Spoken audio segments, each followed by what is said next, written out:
You better be in the house when them street lights come on.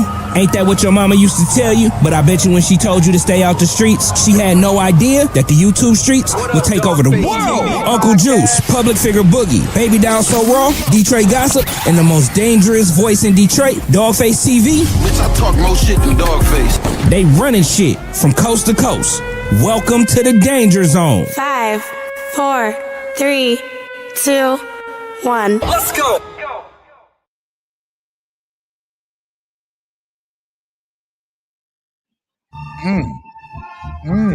Yeah, mic check 1 2 1 2. Mic check 1 2 1 2. My name is Dawgface Calderon. This is Real Life Unfiltered. Today, I always try to big up my guests to make them feel comfortable. I like to put smiles, pause on people's faces.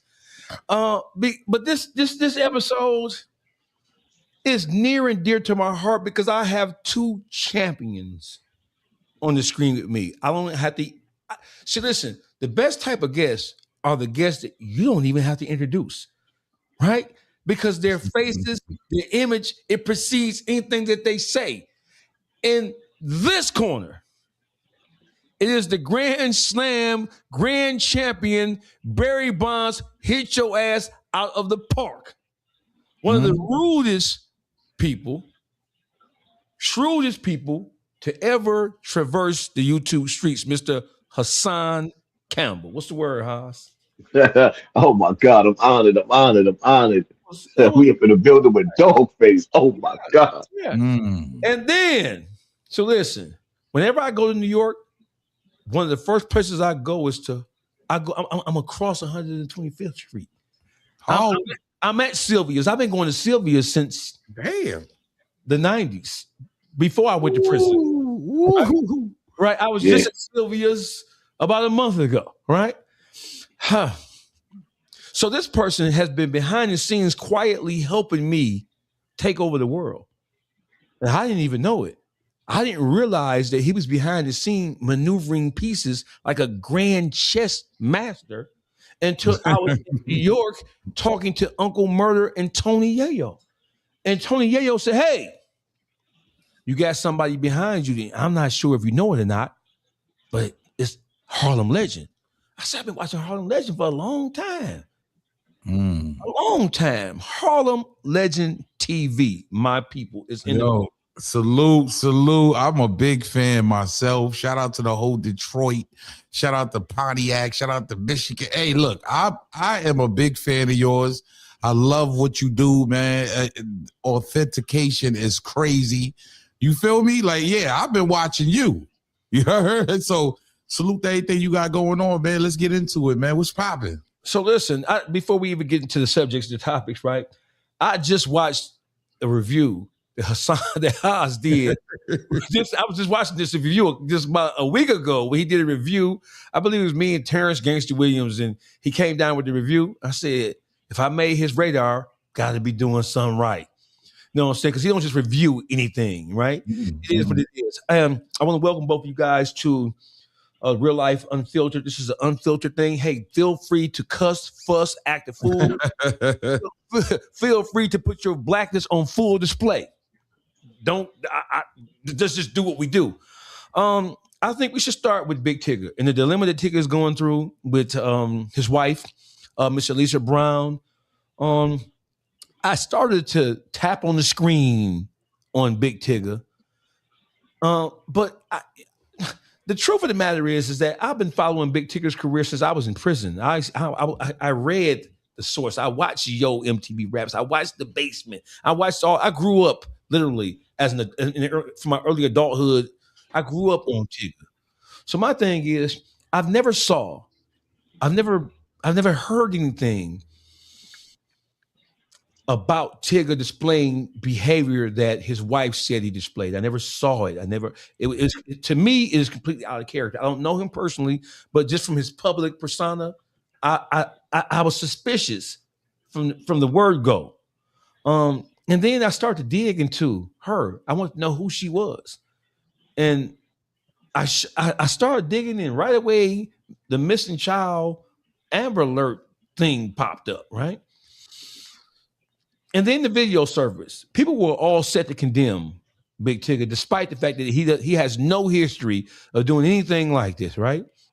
People were all set to counsel him because we live in a counsel world. It's a cancel culture right now. You get counseled for any goddamn thing, right? Mm-hmm. When I saw the video, when I saw her head bust open to the white meat, when I saw the tears, my spider sense went off and I said, something's not right here.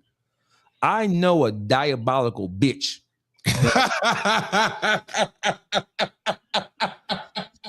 And I'm passing the torch. I come back when y'all get through. No, I'm gonna be honest. When I first seen it, right? Because I've watched Big Tigger. I was a kid, like in the basement and just New York, like it was New York vibes, right?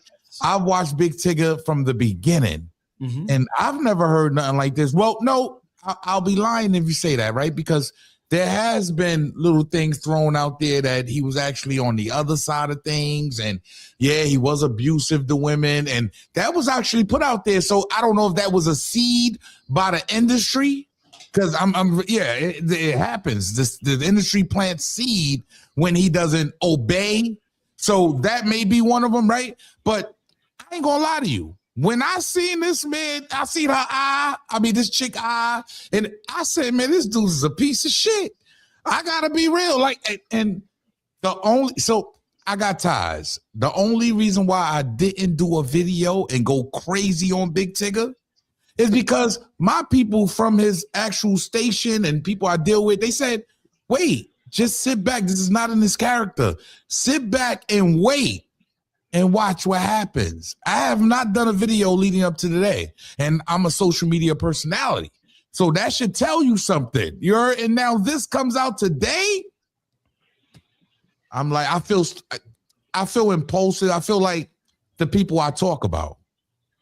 To be honest, I feel like the people I actually talk about every day. I'm out of pocket. Yeah, because I was like, yo, this dude is disgusting. Now, when I called you, when I called him earlier, he was sitting back plotting, ready to add. He was ready to jump on and pile on until I sent him the interview with Darrell Williams, the missing child's father, and it blew my mind. And I sent it to the brother, and the brother came back like, "Wait a minute, I don't even think Haas seen this. Did you see the Oh no! Just like I didn't see the full video, right? But see, this is where the fire came in up under my feet with the topic. Because at first, when I seen him rolling around on the floor and he on top of her, give me my phone, and I'm looking at the friend recording him, I'm just thinking to myself, I would have got up and slapped the shit out of that bitch. You playing with me like you think you can play with me like that? I'm gonna show you the deranged size, bitch. I'm gonna knock you out. You in my house filming me. Then I'm gonna kick the bitch on the floor on her ass. Both of y'all get the fuck out. I don't know what the fuck they think. Like, listen, you hurt niggas. We ain't Chris Brown. This ain't Rihanna. Bitch, I will slap the shit out of you. Don't play with me like that. You actually trying to set me up. I'm gonna give you what you looking for. But see, the reason why I can't fuck with Tigger is because now that we know that filthy funky bitch is on a run, she was on a run. You snatched a man's child and went on a run. Any nigga that sit next to a bitch and you know this bitch not letting that father see his child, you know you dealing with a rotten bitch. You seen what she was doing to the next nigga. You aided, you and abetted that bullshit because you one of them jealous niggas that just want to take the bitch from the nigga, and you took the kid too.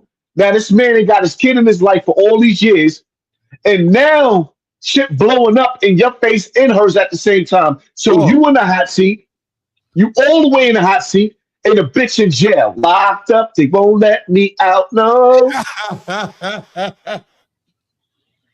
So listen, You're right, huh? That's another twist because I didn't even look at it that way. No, listen. So when I'm listening to the interview, and the brother said that he's been looking for a child for 7 years.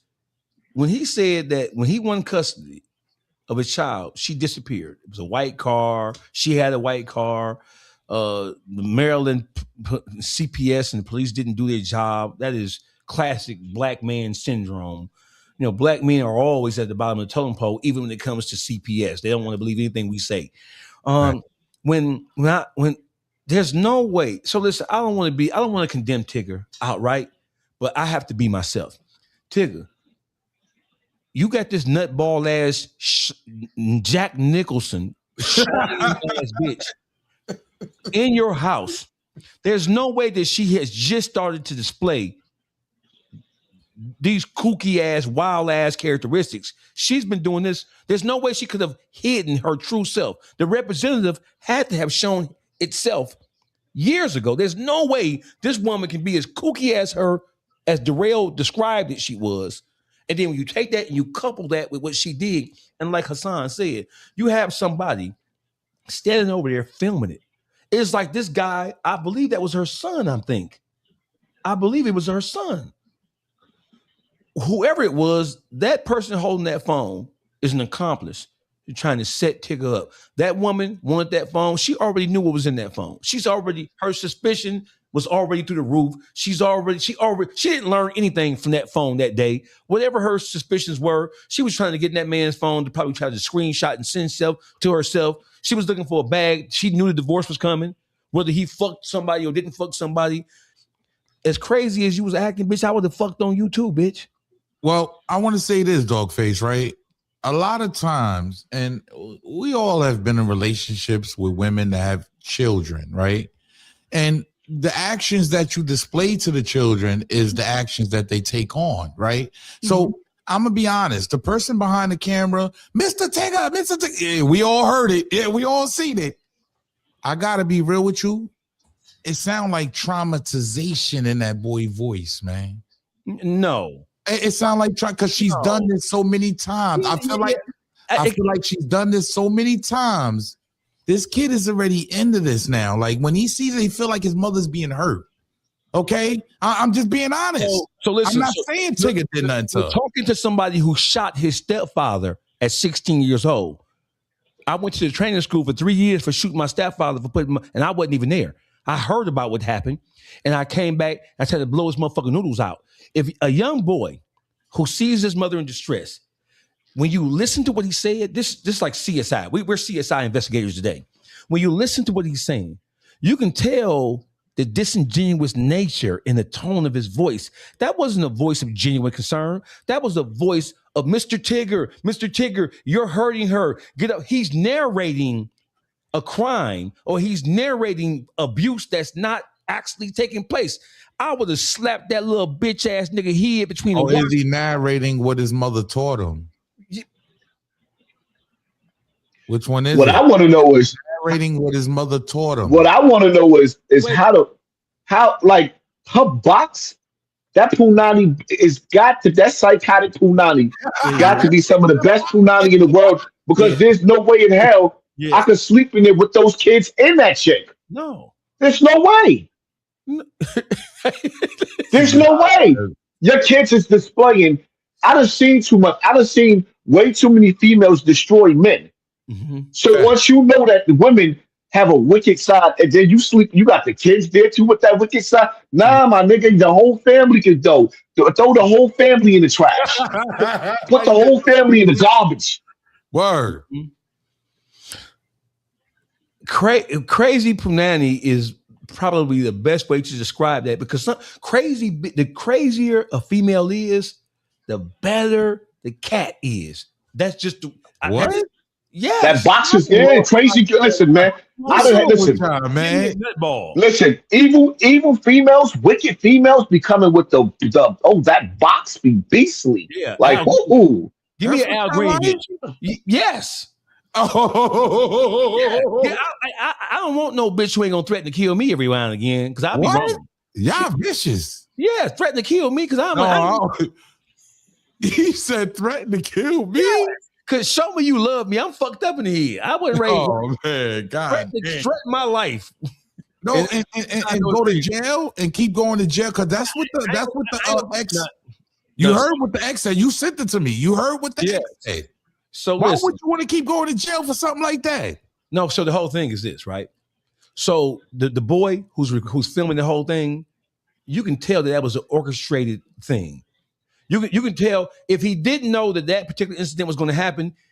Other incidents like that have happened, and he has participated there are probably dozens of recordings between her and Tigger going through their thing that we're not privy to right now. That's not the first time this little bitch ass nigga pulled his phone out and started to record. And I agree. They've had conversations. She's coached them, and her baby daddy, Darrell, said that she coached the little girl to accuse him of everything from molestation to selling drugs. So we know that she has this in her. She is the worst kind of bitch in the world. And that's why I said this leads to traumatization. He's probably went through this since he was a kid. I'm being honest. Feeling like his mother's being hurt and he got to do something, but he's too. Man, throw that little nigga in the garbage. That nigga is a product of that evil bitch. Throw that little nigga. That little nigga is forever trash. Throw him in the garbage too. He wicked. That little nigga wicked. And see, Tigger, I don't even know how he dealt with that. Like, when you see so much wickedness and so much evil coming from him, that bitch would have been got out of my house. Yeah, they locked that nigga up. They locked him up. And listen, when I meet a female and this is here's where you have to be observant of the type of people you deal with. Tigger has been a star for 30 plus years. So he's dealt with all manners of women. He's been put in all manners of situations, right? You mean to tell me you couldn't spot this shit from a mile away? Right? No, he knew. She presents herself, and her backstory is that my child is missing. And you telling me Tigger ain't know this? Tigger know where that little girl is right now. I'm gonna throw it out there. Yo, Haas, that was a crazy twist. I'm gonna be real. You brought that up. Shout out to you, my G, because I didn't even look at it that way. That's a crazy twist. Because what did Tigger do every time she's on the news? They looking for this child. What did he do all these years like that? Ain't that how hurtful? You know how hurtful it is for a father to cry, and then for 7 years not to see your child, and you're not in jail. You in the streets and you still can't see your kid. I've been through shit like that with a wicked woman. So I don't respect the man that stays next to a woman, because if I'm with a woman and you got a baby father, if the kids is not seeing him, I got to be nosy enough to see why. I got to reach out to that man myself and extend that olive. Because I'm not the nigga that's going to sit up there to be so jealous that I don't want the kids to be with their father. Nah, we not playing that game. I got to know why he's not in their life. Real quick, can Tigger be that naive? That she can lie her way to a marriage and all these years and kids and later on and Tigger not know what's going on? No. I'm just asking. He aided and abetted with that bum bitch. And that's why he's suffering the way he's suffering. And he's seen all the signs that she was a filthy bitch. And that's why he in hot water right now, because he kept playing with her. See, when you get to a certain level with a certain age in life, the shit that he just went through with her is what you go through when you 20 years old, maybe even when you're 30. When you in your 50s, that's not what you go through. There's zero tolerance for that when you hit 50 years old. We all have been through situations where I'm not going to be a hypocrite and act like back in the days I ain't slapped the shit out of a bitch. We ain't going to even play that game. Back in the days, I slapped the shit out of you and shoot your brother. How we going to do this? You going to bully your family too? Back in the days, I would slap the shit out of you and shoot your brother. So it's like, okay, cool. When you get older and you start seeing certain situations play out, and now you got all that ugly energy in your house, nah, I can't have that in my house. I'm too old for that. Hey, listen. So we're thinking men here. What are the odds that we are now aware of her past? We know what she's been into. What are the odds that she corrected herself to the point that where she was able to live a normal life and convince him that she didn't have? What are the odds of that? And on top of that, like Haas just said, women gauge men by how they deal with their children, right? So as a man, the child has a father. What have you been told about what his father is? I mean, so most right, and what My statistics tell me, it just being in the hood, growing up in the hood my whole life, most women, black women, colored women, Puerto Rican women don't have, they have babies out of wedlock, and that's what goes on all the time, right? Are you saying they're whores? Because it sounds like you're describing the whore. I put out a little bit of cleaner YouTube, right? I'm just saying, no. I'm being honest though. No. Most of the time, you'll find women that have children that the baby father either got killed, he's no longer around, so I gave it an out when I said got killed or no longer around. I would look at a big Tigger as somebody meeting a hood rat with some good coochie, and he did him, and it doesn't seem like you could tell another black man. You could tell him almost anything when it comes to a child, to be honest, these days. Oh, her father's not around, his father's dead, or a lot of things play into that, bro. I'm gonna be honest. Hey, Mr. Legend. Yes. Hell to the fuck no. There's no way I'm in a relationship with a woman who I know has a missing child. We're going to be. How do you know he knows there's a missing child? He ain't been to Maryland. So the fact that she has a missing child never came up. How do you know this? As the man trying to poke after the club, I'll take her home, I joint crazy, I wife it, I put a ring on her finger. We have other children. Ain't no How way. do I know that? Hey, listen. The police was investigating. The police was looking, and somebody made it hard for the police to find that funky bitch. And the only nigga that was standing next to that funky bitch was that bitch ass nigga. He sat back and he ate it in the bed at that bitch while that kid didn't see her father. He ate it in the bed. And when shit started to blow up, it started to get ugly. Because being a nigga like Tigger, and you being around BT, and you're around everybody, you're going to keep meeting females. And you're going to do what men do. It's hard to stay out of another woman's bed when the bitch is bad. And you like, damn, I scored another one. His co-host. Whoever it is. I'm just asking. It might be more than that. What he was accused of. She said he was banging the co-host on V105.1 in Atlanta. I already know what is going on down there. Shout out to my peoples down there. But yay, that's what the accusations was. Hey, listen, the president. Is she pretty? Yes. I can't say I'm a married man, sir. I don't know nothing about that. I'm a married man. I don't know nothing about that. Hey, listen. How's it set you up now, Dawgface? You got to watch this nigga. Listen. He's a wild. Listen, if you show me a picture of her, my wife ain't going to tell me I can't say another female don't look pretty. Look, I just don't, salute. We will be the voice of reason for you. So listen, so you're telling me that you have been with a woman, you married her, you had a child by her, you've never been back to Maryland? You don't know her family? The conversation, where's the investigation when it comes to finding your child? So he hasn't. Come on. You mean to tell me he's been married to this woman, he has a kid by her, he travels back to where she's from. He knows her entire family. You mean to tell me what's the update or what's the status on the missing child? Never came up? He didn't know it? Women are conniving, bro. Women are conniving. What are you talking about? Well, she would have put me on the phone with that kid's father. Yeah. You don't There's know no way in hell. That's you. You're not Big Tigger. That's you. Big Tigger is on the road. He's working every day. He's getting money. He's doing other shit. He don't even. And that's why he's in jail right now. That's why he's in jail right now for that bitch. I don't know what's going on in this house because I'm boning this one. I'm out. I'm famous. I'm on the road. I'm doing what I do. No. And that's why Lyfe. Listen. That's why Lyfe caught up to him like that. Because when you don't pay attention to your circle, that hurts you. Say it again, brother. When you don't pay attention to your circle, that hurts you. Listen, man, people don't understand something. When you get out of the streets, the biggest threat and the biggest problem to you was your household now. The test don't go nowhere. Now the test becomes in your house. Sometimes your wife and your kid could be the biggest enemy that you could possibly have.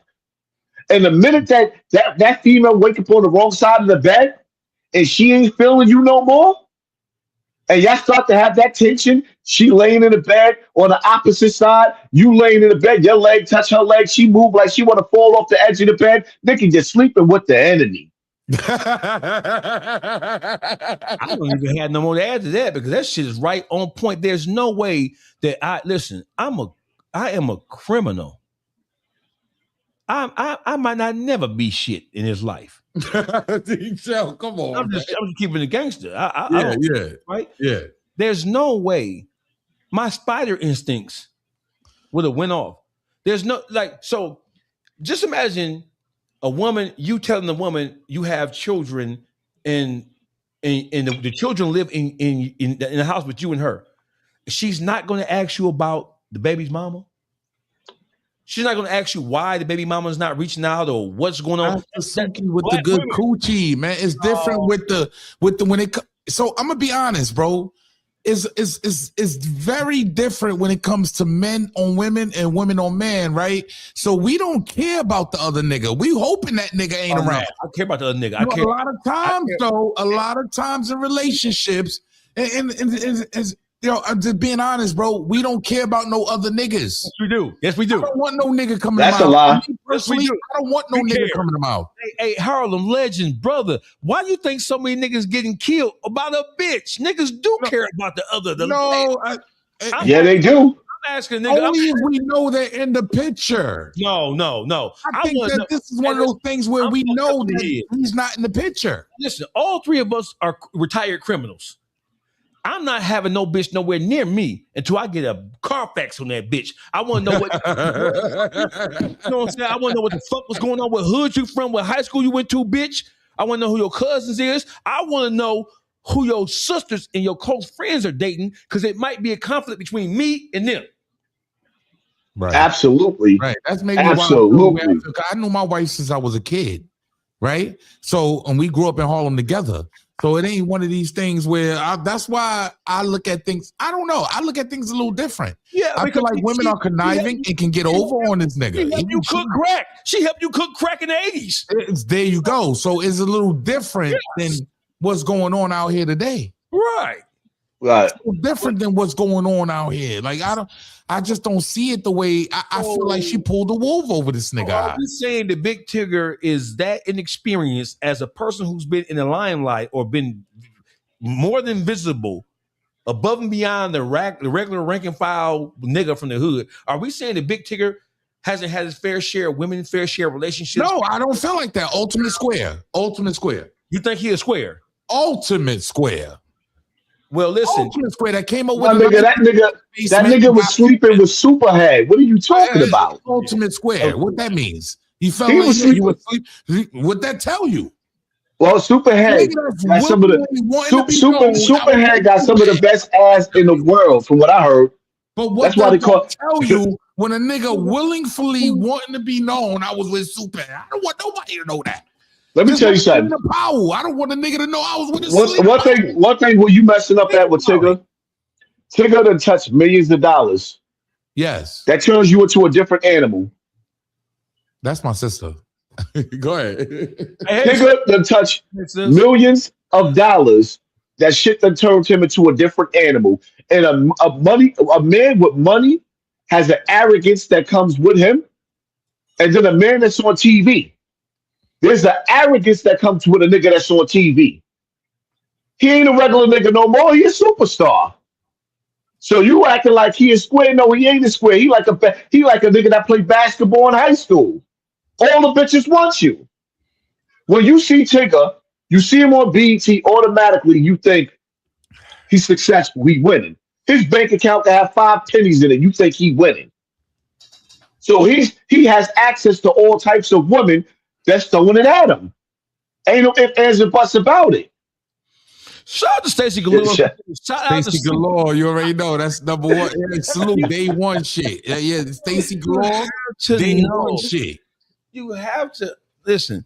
Shout out to anybody who's able to get that pussy out of Superhead back in the day. I that was primo pussy back in the day. Damn. Yeah, no, that was primo head. That was primo head back in the day. That was primo. Like people was going crazy. That mouth is famous. That mouth hot. Oh man, she wild. Yeah, she won. She won back in the day. Having said all that, I think it is in a day and time that we're living in now. It is virtually impossible. I say it is impossible for Tigger not to have known or not to have been aware that she had a missing child. And if he was aware that her child was missing, where's the update? I'm asking the bitch what time she going to the nail appointment. So I'm asking her about her missing child. I'm asking about are there any updates? And then the only reason why Tigger wouldn't ask her, because that's your wife. You sleep with her. That missing child is a source of pain and anguish in her heart that you can't erase if she has nothing to do with it. That little girl has been in Tigger's house. Tigger know what the fuck going on here.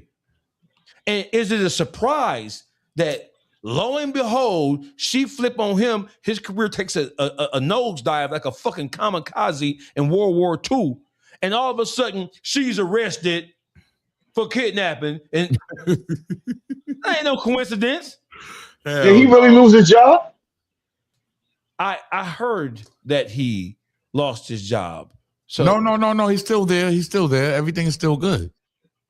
They never cut him off. He's still on V105.1. They never cut him off. They was waiting for the outcome. You feel me? They never cut him off. And I ain't gonna hold you, man. Like it is a lot. I can't sit here. You're right, Dawgface. I can't sit here and say that he just exactly doesn't know anything about this, about a missing child. They coming to, like Hassan said, they coming to look for this child. What are you doing when they're looking for her child? It says that he was not fired.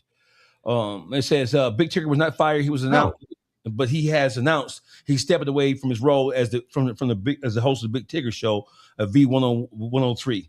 He made a decision to step down following a recent arrest, pending legal proceedings surrounding domestic violence and child cruelty charges. So listen, it's hard for me to feel sorry for Big Tigger because it's hard for me to wrap my mind around that he knew nothing about what was going on here. I do not believe, and I ain't trying to be the police or nothing, but there's no way a bitch gonna be in my house living up under my motherfucking roof and she has a missing child and we're not talking about that at least once or twice a week. I'm gonna call for her.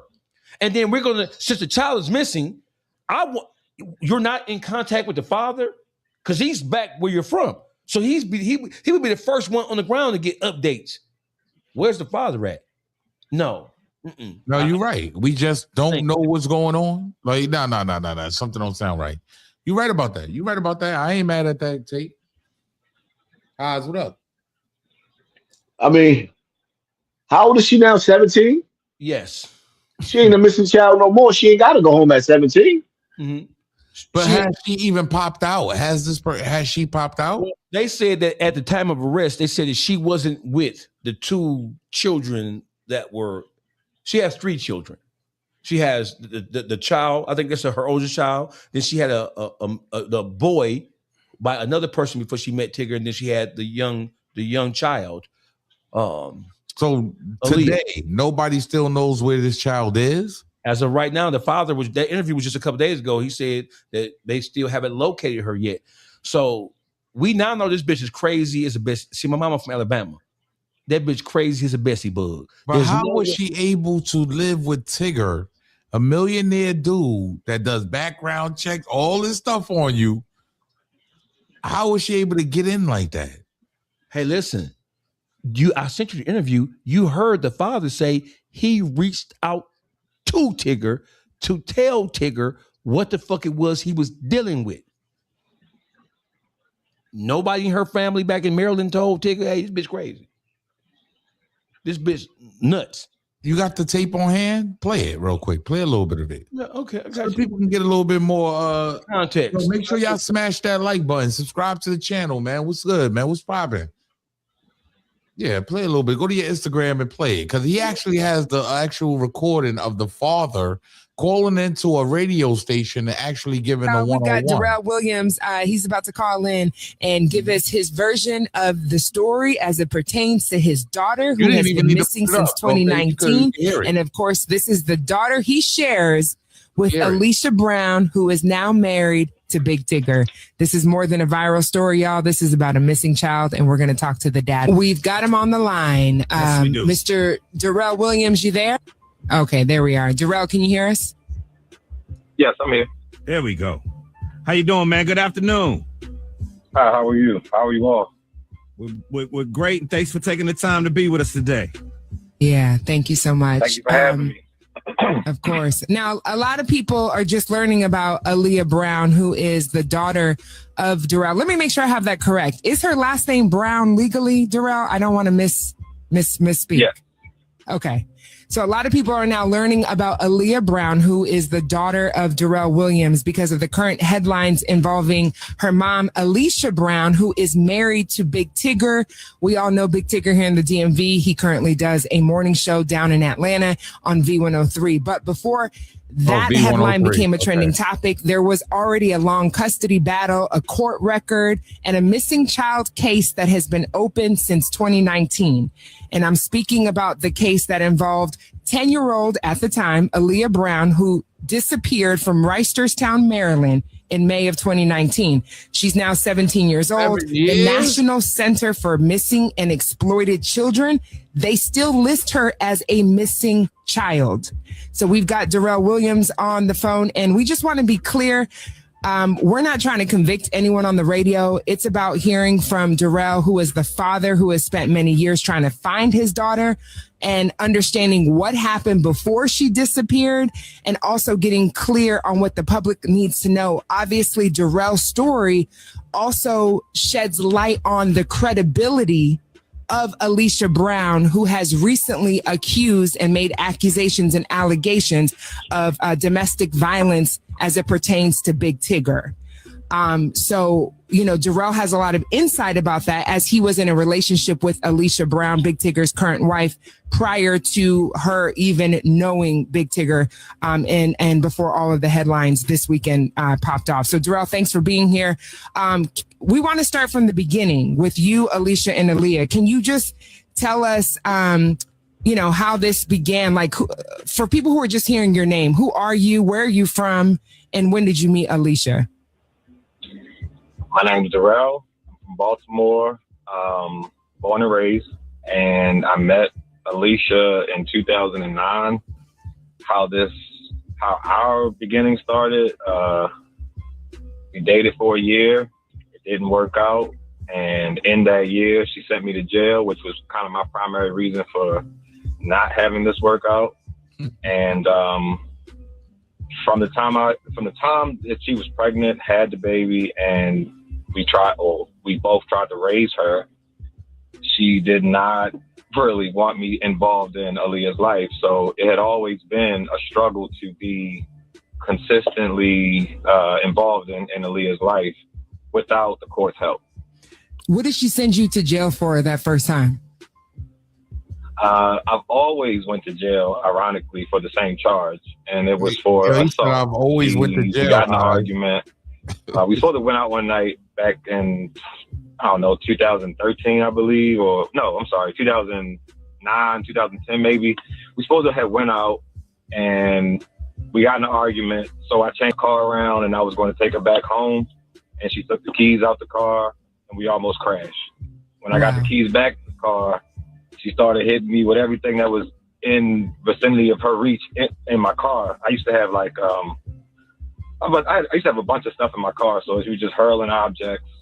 By the time we got to the park and the police arrive and everything, they arrest her because they look at my face, they look at all the marks on me, and they arrest her that night.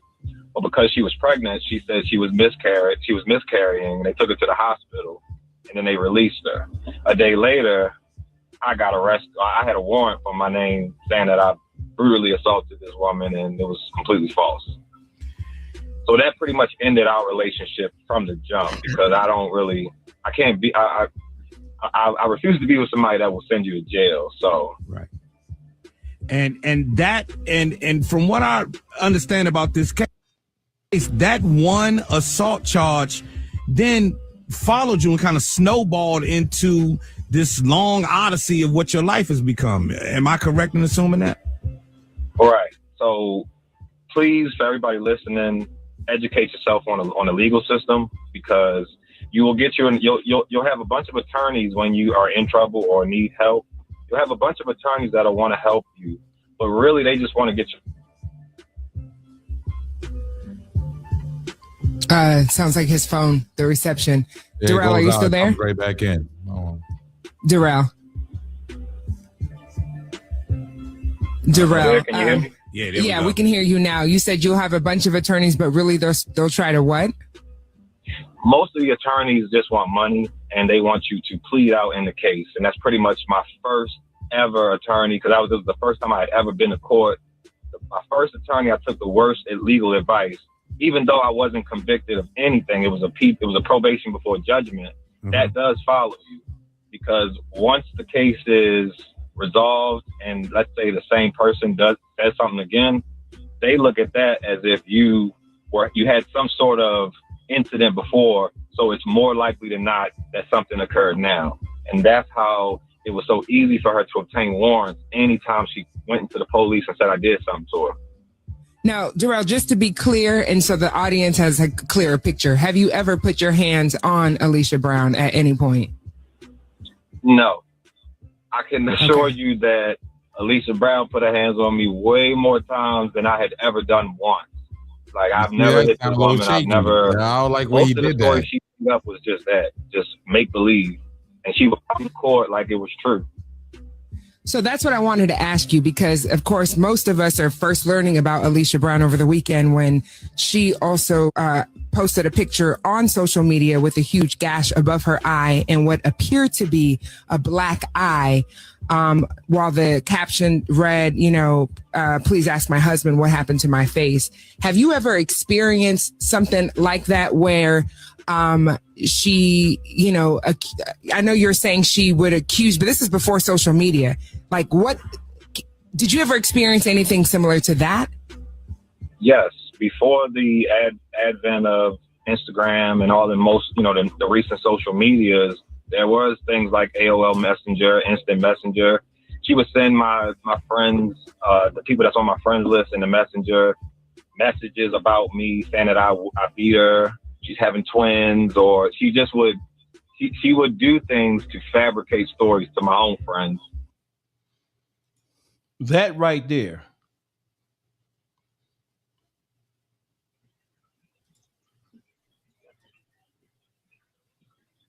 Yo, we hear you. Go ahead. That right there, my dear friends. That is the nail in the proverbial coffin for this bitch.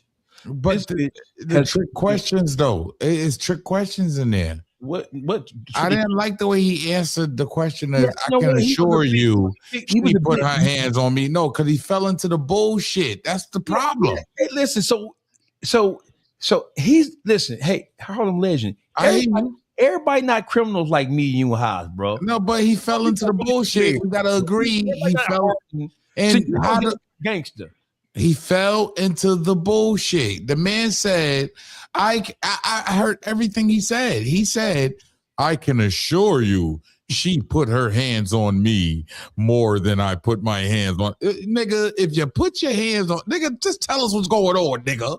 See, this is the problem. Listen, no, he fell to the bullshit, the same thing. So why we can't say the same for Tigger? No, he fell into the bullshit. He probably did black the bitch eye. Listen, when you listen to it, he said he worded it wrong, but he did not say he hit her. He said, I can assure you that she put her hands on me more times and I never hit her. Nigga, the answer is no. The answer is no. I've never touched this woman. I'm just saying. Nigga, you got to understand where you at. What you doing? I pick up. So I'm one of them bloggers that pick apart every little thing. Every little thing you say to me is I'm going to fucking. He's nervous. Nigga, he's nervous when my life is on the line. I'm not nervous when my life on the line. I'm gonna tell y'all what the fuck going on. That nigga played into the same shit that Tigger played into, man. Period. Okay. You know what this makes me think of? Beat each other up and kill each other. That's what the fuck. I'm gonna tell you what this shit make me think of. Like, you ever watch that interview where Mike Tyson said the greatest punch he ever threw was when he hit Robin Givens? Yes. I don't know. Listen, I don't know why men like the front, my nigga. I'm not a Hollywood nigga. Yeah. I don't want to be a Hollywood nigga. I'm a Bronx River nigga. I'm a street nigga. And back in the days, because I'm a grown man now, I'm too grown. If you make me angry, I'm gonna walk out the door. But back in the days, I would have elbowed DDT'd this bitch. You think I'm gonna sit up here? You really think I'm gonna sit up here and act like one of these Hollywood niggas? This filthy bitch that play military mind games? I would have DDT'd that bitch and threw her down a flight of steps too. Yep, absolutely. I don't know why niggas be fronting, but let me make this clear, y'all. We grown men now. Men ain't got no business putting their hands on a woman. But the younger version of me, I would have slapped that bitch 1,000 times over. She's foul. She's foul. Why niggas act like I don't understand. When did it get to the point to where that street niggas act like they don't smack foul bitches? Yeah, because I'll go sat a bitch here right now.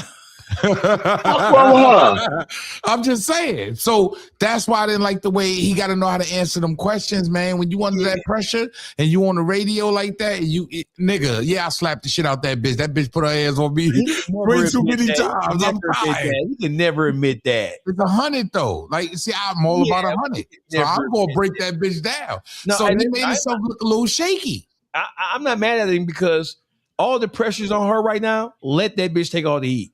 I'm not going to admit my motherfucking abusive ways. Why would I do that? Yeah, no, you're right. My wife would not even be. You would never catch my wife on the floor rolling around with my phone.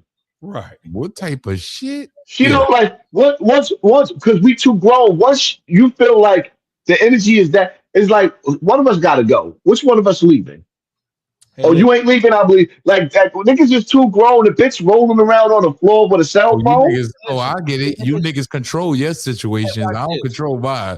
My wife take care of everything. I ain't gonna lie. No, I get you. Watch this. Under what circumstances a black woman, if she had that phone, she already has suspicions. There's nothing in that phone new. So once we talking about black women. Black women don't need no motherfucking proof to go upside your motherfucking head. A good firm suspicion will get your ass out greened. Black women don't need She was only looking to go on that phone to get something out of there to use against him to hurt him.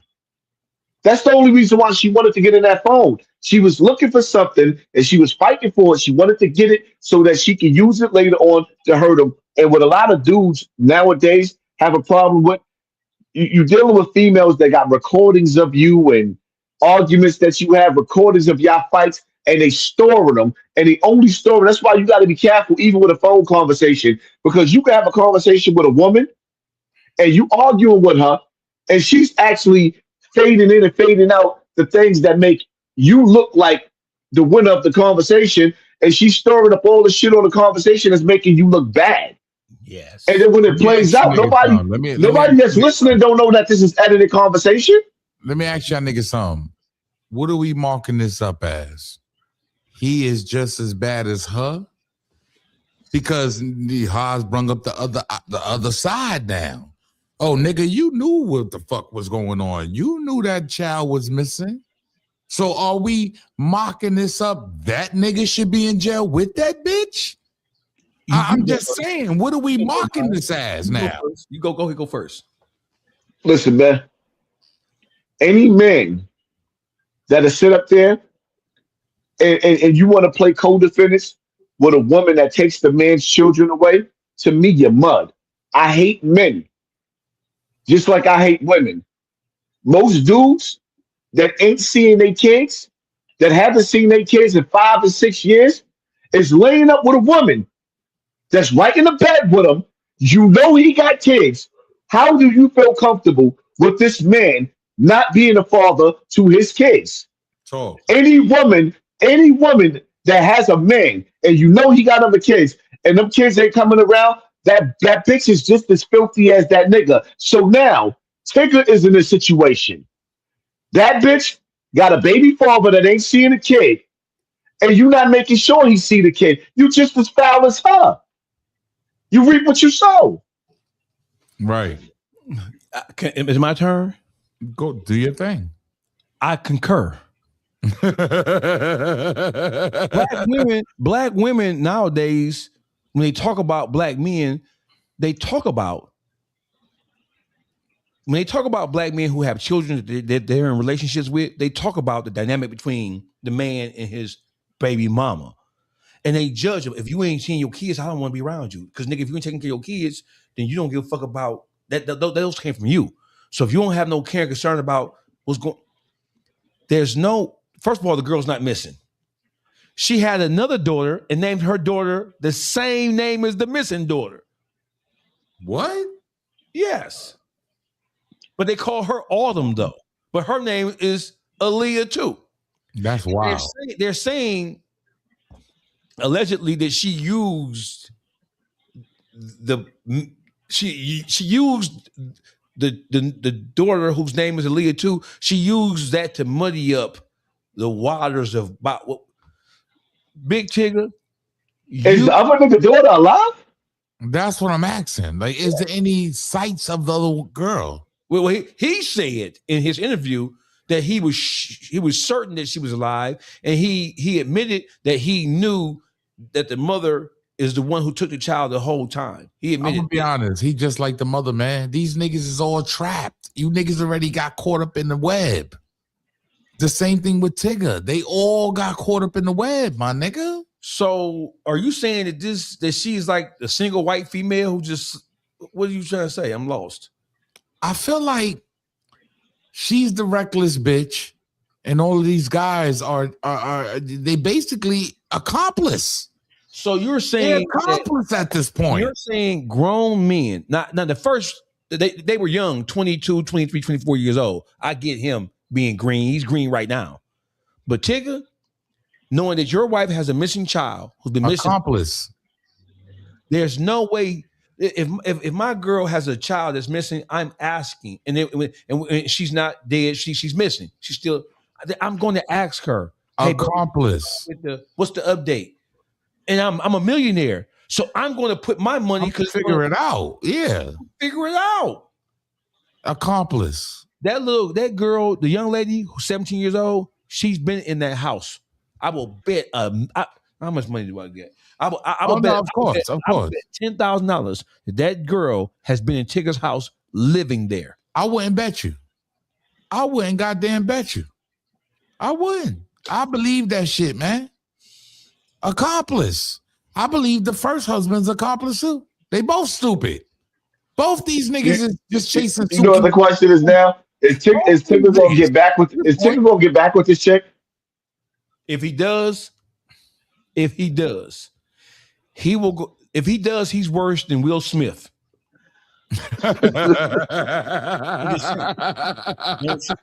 He's worse than Will Smith. You heard? I would have been kicked Jada Pinkett Smith motherfucking ass. Hell yeah, bro. I would have took this motherfucking size 11.5 and inserted it in her backside. I'm 11.5 too. That's crazy. Hey, watch this. I'm not the kind of guy to try to get bitches by trying to convince bitches that I don't hit bitches. I'll beat a bitch ass. God bless America. God bless America. Hey, look. God bless America. I'm not going against you guys. Y'all guys do what y'all do. Right. I'm gonna ask you, we have a disagreement. So I'm a firm believer of this, right? This serious, right? There's a way for a woman to disagree or to express her disappointment in what a man has did or said or either not done and said. There's a way for a woman to express that without stepping into the role that a man traditionally occupies with a man. When a woman can stand face to face with you and call you a bitch and a whole ass nigga to your face, those are the same things that if a man would have said it, that's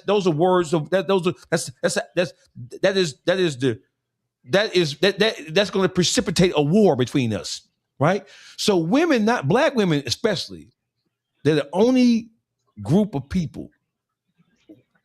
They're the only women. All the ethnic groups. You don't see this in Asian communities. You don't even see it in Hispanic communities. Now, Hispanic women got real saucy ass mouths, but you're not gonna see no Hispanic chick. I don't give a fuck. You're not gonna see her standing face to face with El Polo Loco and call him no bitch. El Polo Loco gonna spaz on her. Facts. Big Tigger is a bitch ass nigga. I don't feel no way sorry for him, and nor do I believe that he doesn't know what the fuck is going on here. No, you're right. You're right about that. Pooh Shiesty. Oh, disgusting. I said Pooh Shiesty, and I looked at Haas because I looked at you because I see what you said about it the other day, right? Pooh Shiesty. So on a scale of 1 to 5, with 1 being Cornell West intelligent or Michael Eric Dyson level intelligence, right? With 1 being with 5 being Michael Eric Dyson, right? 1 being a window licking, short bus riding, slobbing, helmet wearing ass nigga. 5 Michael Eric Dyson, 1 window slobber, window licker. Pooh Shiesty and his whole merry band of idiots. 2. I'll give him a 2.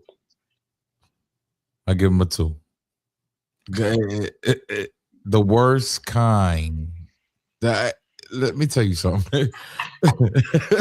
There's other ways to negotiate. Okay, like I'm just saying, I'm more of the square type now.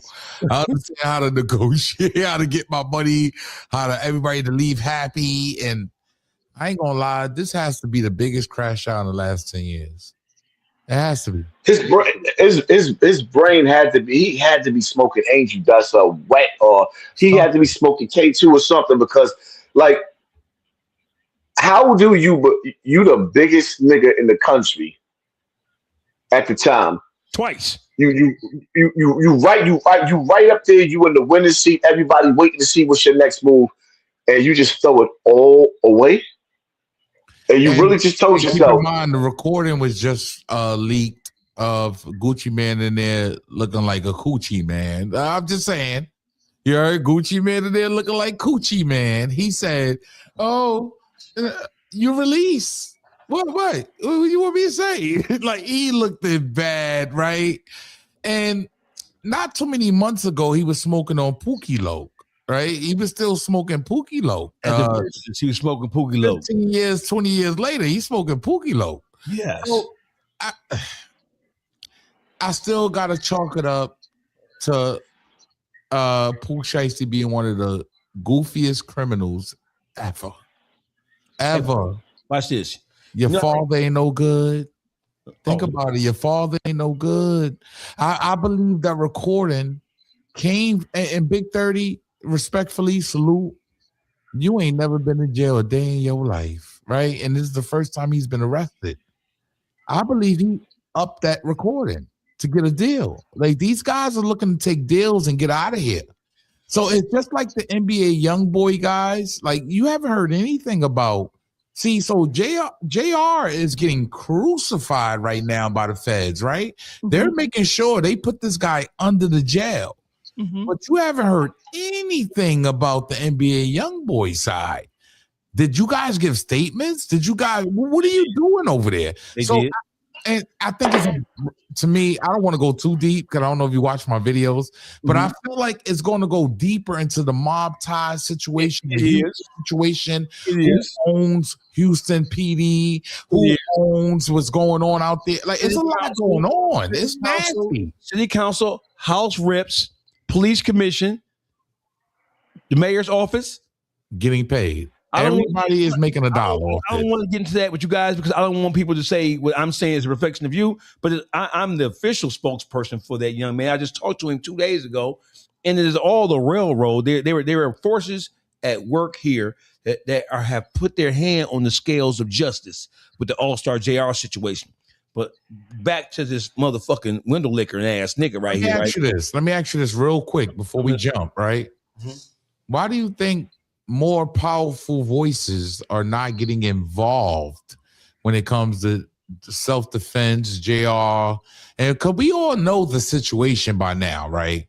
We're not going to sit here and sugarcoat like we didn't know that this dude was fucking his baby moms and they had problems and he pulled up to the event and they pulled up to the... We know what the fuck is going on by now. Why isn't more powerful voices getting involved in that? I've made hundreds of thousands of views of JR, for real, of this whole situation. I always want to know, why don't we understand where does NBA gang stand at in all this? Why don't we see these statements? Or because I believe these guys made a statement. Because you have to talk to the police in order for that nigga to get locked up, period. You got to talk. You're the victim now. So when I'm the victim, I have to talk to the police. So I've always wondered why we don't hear nothing about anything going on. And they're supposed and is on tape, initiated this shit, right? So this will fall under the self-defense belt. Why isn't this self-defense? And why is he being charged with things that's going around the law? It's kind of like going around. Like, I don't see why Ben 10 is not in cuffs. I don't see why that kid from Houston is not in cuffs. The one that actually initiated this situation. So it's a little tricky to me with the system. And I don't like to get into politics of the Houston politics. I told you, I don't do politics, brother. I try not to do religion in politics because I know there's always somebody that's not going to agree with me. Maybe my money ain't long enough. But I've always wondered why. And so they tried to rob him for his chains. If you look at the police, what they said on the first insert that came out, the pale face guy, the white, the light skinned guy, he sat there and said, well, it appears they were trying to rob him on camera, rob him for his chains. One of the guy's pistols dropped. He grabbed it and defended himself.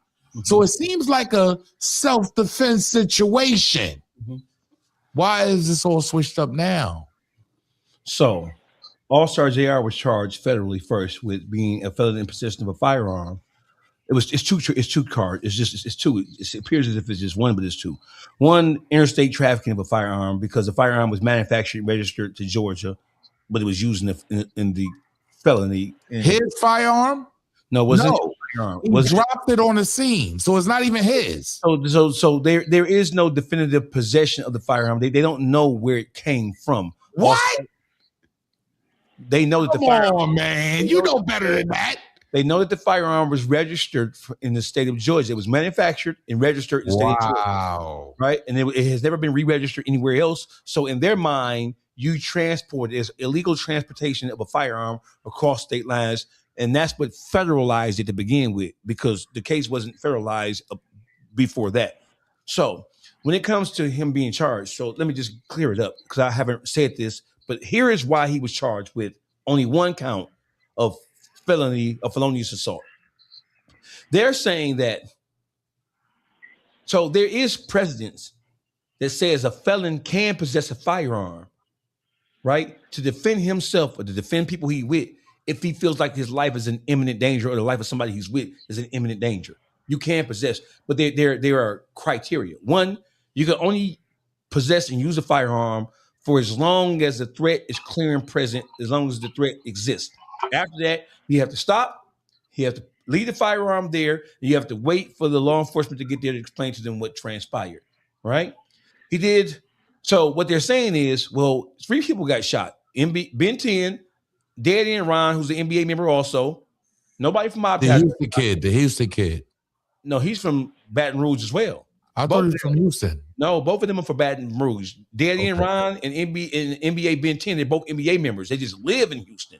It was OG 33's who's NBA young boy's second in command, or third in command. It was his birthday celebration. So he's charged with 1 count versus 3 when 3 people got shot, because they're saying that he came back and he shot Ben 10 while Ben 10 was laying motionless on the ground. They said if he hadn't done that, then he wouldn't have been charged at all, because based on video and witness evidence, he was being assaulted and robbed from his possessions. They're saying that he went 1 step too far by coming back and again. My whole thing is he's been the victim of gunshots before. They've tried to take his life on multiple occasions. That's one. So you can't determine when somebody feels like their life is no longer in danger. When you're being confronted by 10, 15 people in the entourage and they start jumping on you, assaulting you, right? You can't tell me when I think it's safe. I don't know where the gun's coming from. I don't know who hitting what. I'm ducking my head trying to stop from being assaulted. People picking up chairs, finna crash their chairs down on my head. My thing, there is a case. There's an argument to be made about when Monday morning quarterback, you're not in his mind. You don't know what he was thinking. You don't know in his mind. You don't know when he believed the threat was over with or it was discontinued. You can say he went a step too far, but we can argue that. But I mean, because if he was white, they would be celebrating him as a person who defended himself against some marauding ass, angry ass, drugged up ass, doped up ass niggas. And he didn't cooperate. Did he hurt himself by making the rap videos and social media posts? Yes, he did. That just is what it is. He knows that. But before we go too far into that rabbit hole, Gucci Mane, is Gucci Mane a rat, or is Gucci Mane a businessman who found himself on the wrong side of a pistol this time? So therefore, because he was operating as a businessman and not a thug, what he did in terms of cooperating with the police should be looked at and judged the same way that people look at and judge QCP's situation. That's the dude that run the label, right? That used to run the label. He sold it. Yes. Go ahead, Oz. Gucci Mane,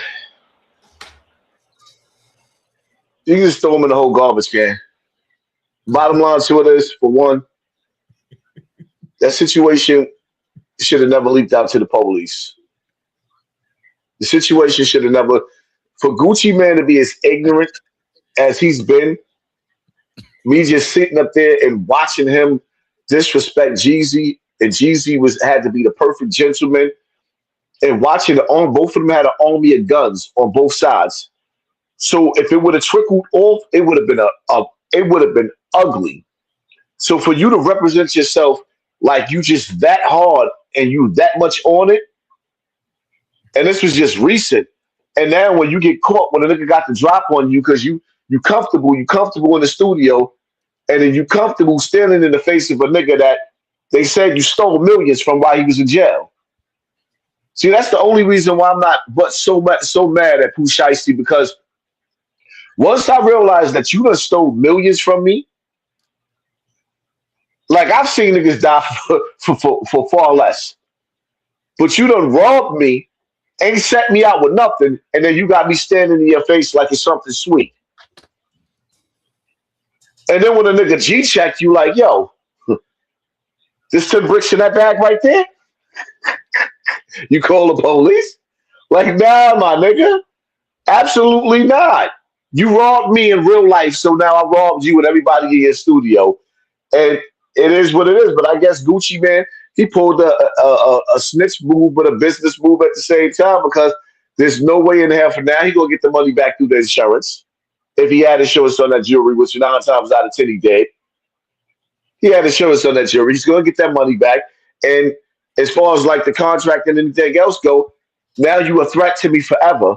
You just showed me that you were willing to dumb out and go all the way to war and come to my place of residence, my place of business. I have to get rid of you. There's only one option for you, to put you in jail, because I'm not willing. I gotta cut you off, Haas. I feel like, respectfully, to be honest, Gucci Mane has always been a civilian, bro. Since the BMF days, since he had to shoot a nigga for trying to rob him. When you start 1017 Brick Squad, you are a businessman, okay? That's just number one. I don't care what he's been feeding to the streets, because you've been feeding into that same narrative that he's been telling us for years. I'm a gangster, I'm a thug, I'm all of this. He's never been that to me. Now, maybe when he was on the drugs and he was Guap and Gucci Mane, I feel like we played into that. We fell victim. Okay, we are the people that are mentally fucked up because we thought Gucci Mane was a gangster. I don't think he's ever been a fucking gangster. And I've always thought he had that sweet spot. And to keep it real with you guys, a lot of you guys are playing into what he wants you to play into. That's why he's selling out today. He's still getting money. He's still making money off fucking Pooh Shiesty. He's one of the dumbest fucking rappers ever. He's really from that. So watch He's really from that. Pooh Shiesty's really from that. So watch this. So I'm gonna give it back to you. I'm gonna be real brief with this. when you say that we're buying into his persona, yes, we're not buying into his persona because he created his image in the studio. Gucci Mane has been in some of the most historic battles involving rappers in Atlanta's history. He has been the robber. Okay. He's been the dope fiend robber, beat your ass nigga, shoot out broad daylight ass nigga. So we're not just we're not affixing a title of gangster, a thug on him, right? Without there being some there. That's number one. Number two, his public, he's the one who curated and cultivated his persona of a gangster ass nigga, the same way Young Thug did, same way 21 Savage did, the same way Lil Baby did, same way Gunna did. They're the ones who curated that shit and sold that shit to the public. So if you curate an image and you sell it to the public, you can't then turn around and back out because the circumstances are not in your favor. That ain't how that go. No, I think you got it twisted because we've been told for years as a 45-year-old man about to be 46, I know this is a fairy tale. I know this ain't real. Yeah, but listen, Harlem. No, y'all play into these goddamn rappers. I don't. I'm gonna call you. Listen, unless you telling me, unless you listen, I don't. Unless you telling me, Jeezy man that got murdered was a fake body. That nigga's trying to inflict something on somebody else, a civilian. My nigga, a killer's a killer. He was a known robber though. A killer is a killer. A killer's a killer, my nigga. Once you catch that body, there's no turning back. Watch this. Watch this, Haas. Watch this. Listen. Yeah. So we're old heads, bro. Yes. We're old. We're older, distinguished gentlemen now. So yes, I'm a first generation hip hop head. I'm a generation blood. I thought you was gonna say that. No, nigga, nice try though. I'm too old to be in the game. Oh, Pyro, nigga, you a first generation blood. Pyro, that bitch ass. Don't mention that bitch ass. Go ahead. I ain't do that. Go ahead. So listen. We come from a generation where we were able to distinguish between. Look, I grew up believing Cool G Rap was the nigga who was really taking bricks from the mob. That On the Run it was paying homage to gangster shit. This is before NWA took over. I'm listening to Cool G. Cool G was a robber. I'm a robber by trade. I had a flashback, excuse me. So listen, there used to be a time where we could distinguish between, right? Because we knew it, right? So, but in the world that we live in now, these niggas who profess to be drilling and killing on these rap records, they drilling and killing on these motherfucking rap records. Are you trying to say that we bought into King Von's image? We bought into Lil Durk's image? I grew up in hip hop, man. I'm from Harlem, the heart of hip hop, man. And I just know a lot of these guys are fake, man. It's not real. I grew up in the cartoon era. It's not real. I know a lot of these rappers when they talk, it's not real. Stop buying into this shit. So watch this. Pooh Shiesty was the biggest artist in the world when he caught his case 4 years ago. He had the #1 single. He was his upward trajectory was through the fucking moon. He fired a gun in a club in Miami doing a performance, right? He then followed that up by coming back to Miami, and then he robbed motherfuckers for some shoes and some weed. The same people who he rented the cars from, the exotic cars from, that they know who he robbed them for some shoes and some weed. And guess who was with him? The same stupid ass niggas him in Dallas with this shit. So you telling me this nigga shot a nigga he's the biggest rapper in the world 4 years ago. He shot a nigga you telling me same few retards, bro. Come on, man. Y'all we're a little smarter than this, bro. Hip hop is ran by retards. But we're a little smarter than this. So I sat back you too, motherfucker. You, Hassan, we all a little smarter than this, okay? I've sat back and analyzed the game. I'm telling you. I knew it was fake from the beginning. Now, every now and then you'll get a Pooh Shiesty that's really living what they talking about. All these niggas crash out, bro. Look at it's just some weirdos out there like that. I don't take this shit serious. Well, let me tell you something. You better stay. Don't you come out the house. Stay in the house. Stay in the house. Because you got shit fucked up. These young niggas will drill and kill your ass. You make sure your insurance paid up. Your Blue Cross and Blue Shield and Aflac. I know, but I'm telling you, it's fake. It's not as real as you think, man. I believe you something, man. Like that, man. A lot of 90% of guys not like that. I sat back and I watched thousands of young men die during the rise and fall of this drill era in New York. Shit is very real. All that fake, like this drill when the drill, because I never really knew about that drill stuff in Chicago like that until Akademiks. I wasn't even on the Akademiks like that. I never watched that cornball. So when I started seeing like that's the wars in Chicago, I never watched none of that. Akademiks was never a nigga I could watch, or the niggas he was interviewing.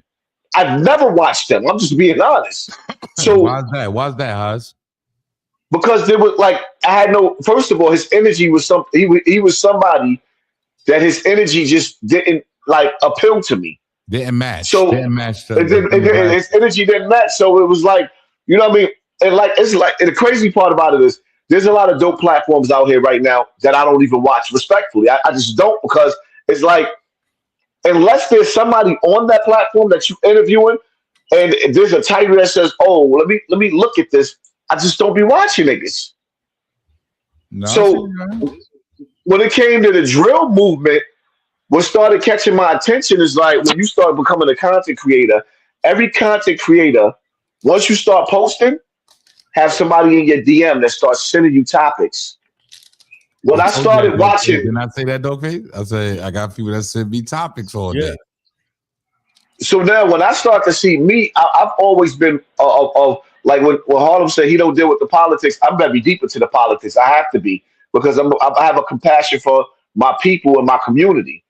So when I'm starting to see the ages and so many stories of the Nick Blickies and the KJ Ballers, and I'm going back to when I started like really, really seeing, oh wow, the way that these little niggas was getting murdered. And then I said, what really, really topped it for me was that young boy Junior that got killed by the Trinitarios. That's one of the stories that made my platform big.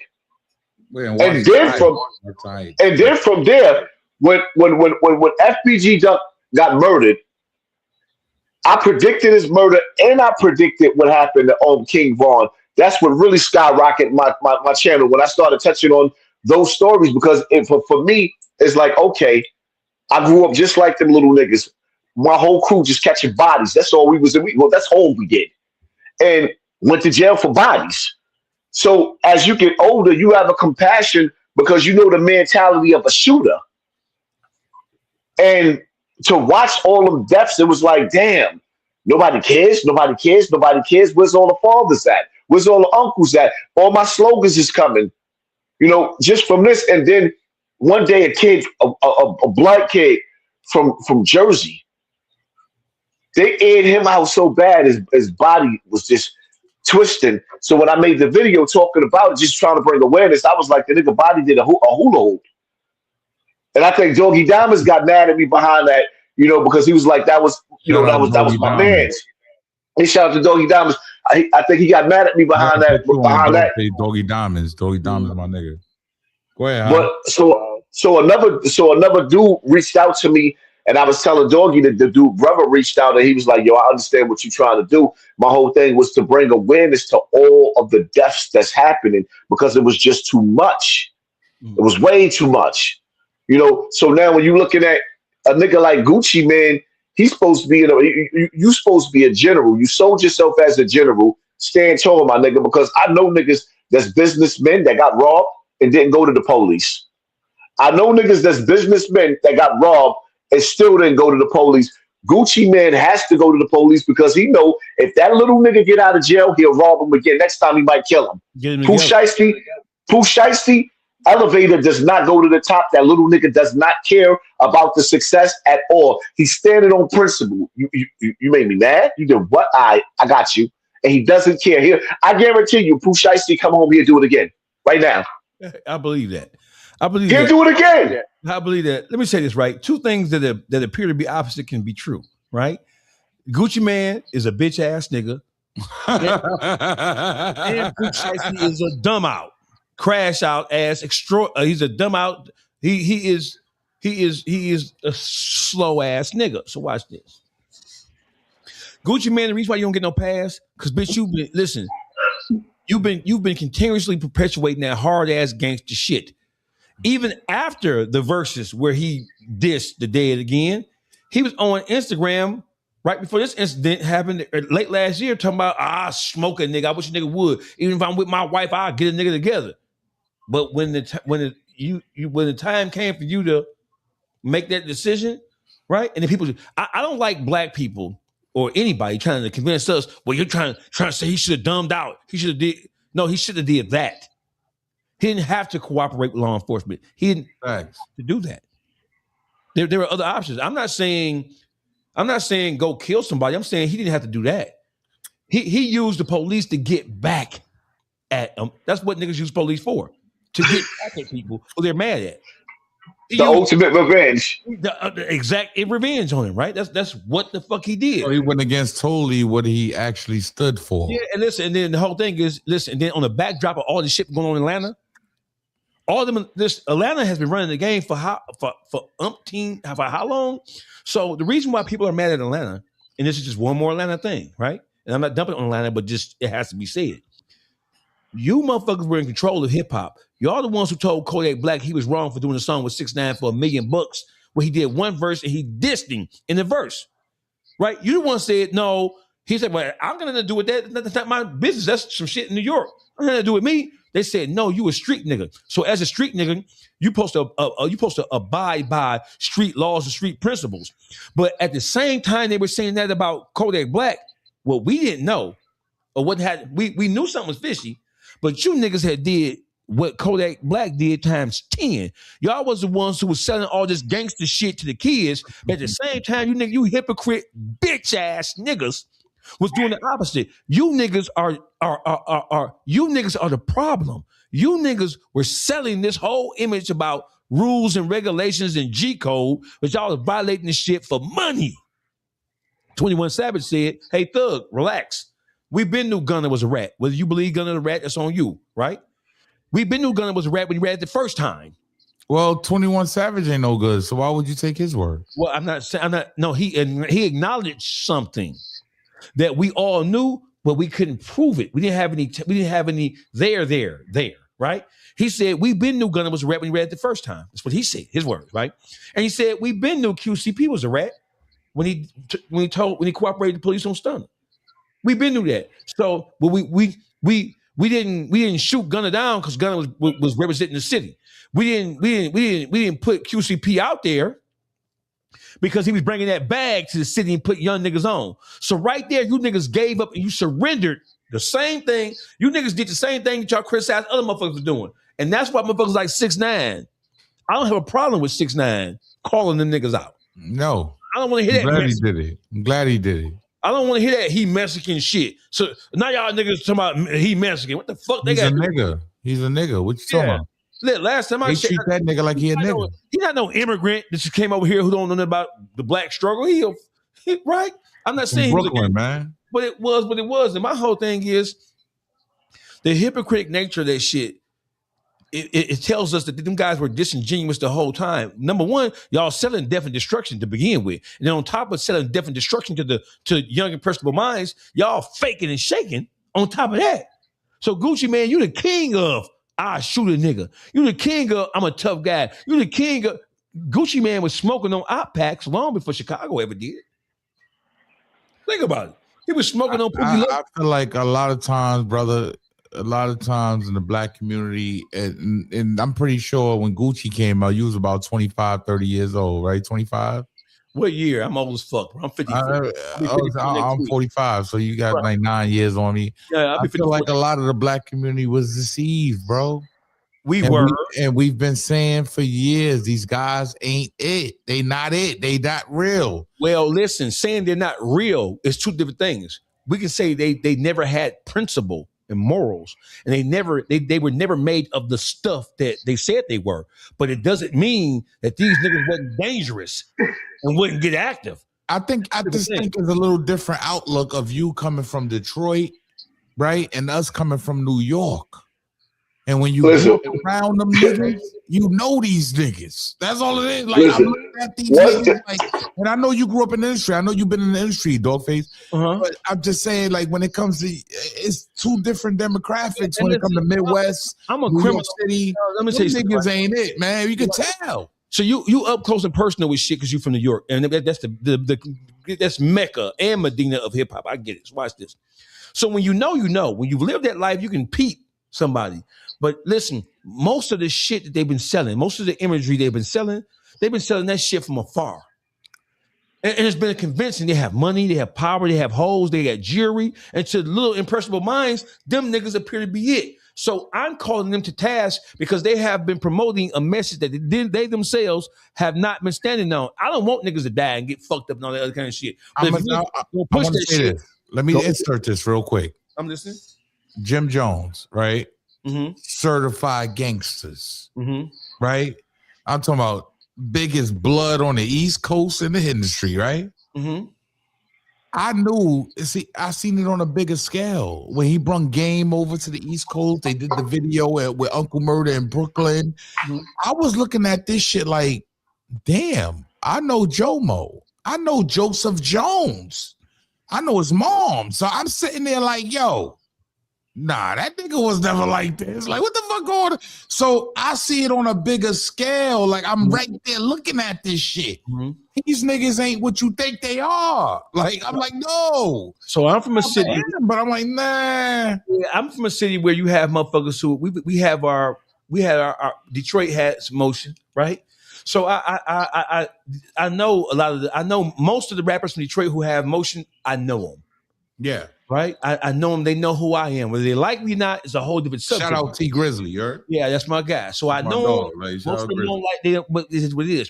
So I can distinguish and differentiate between who been to jail, who been to the youth home, who's a shooter. I know who's a shooter and who ain't. I know who will begrudgingly shoot somebody if they have to, versus a nigga who will just pop off and rock a nigga snot box.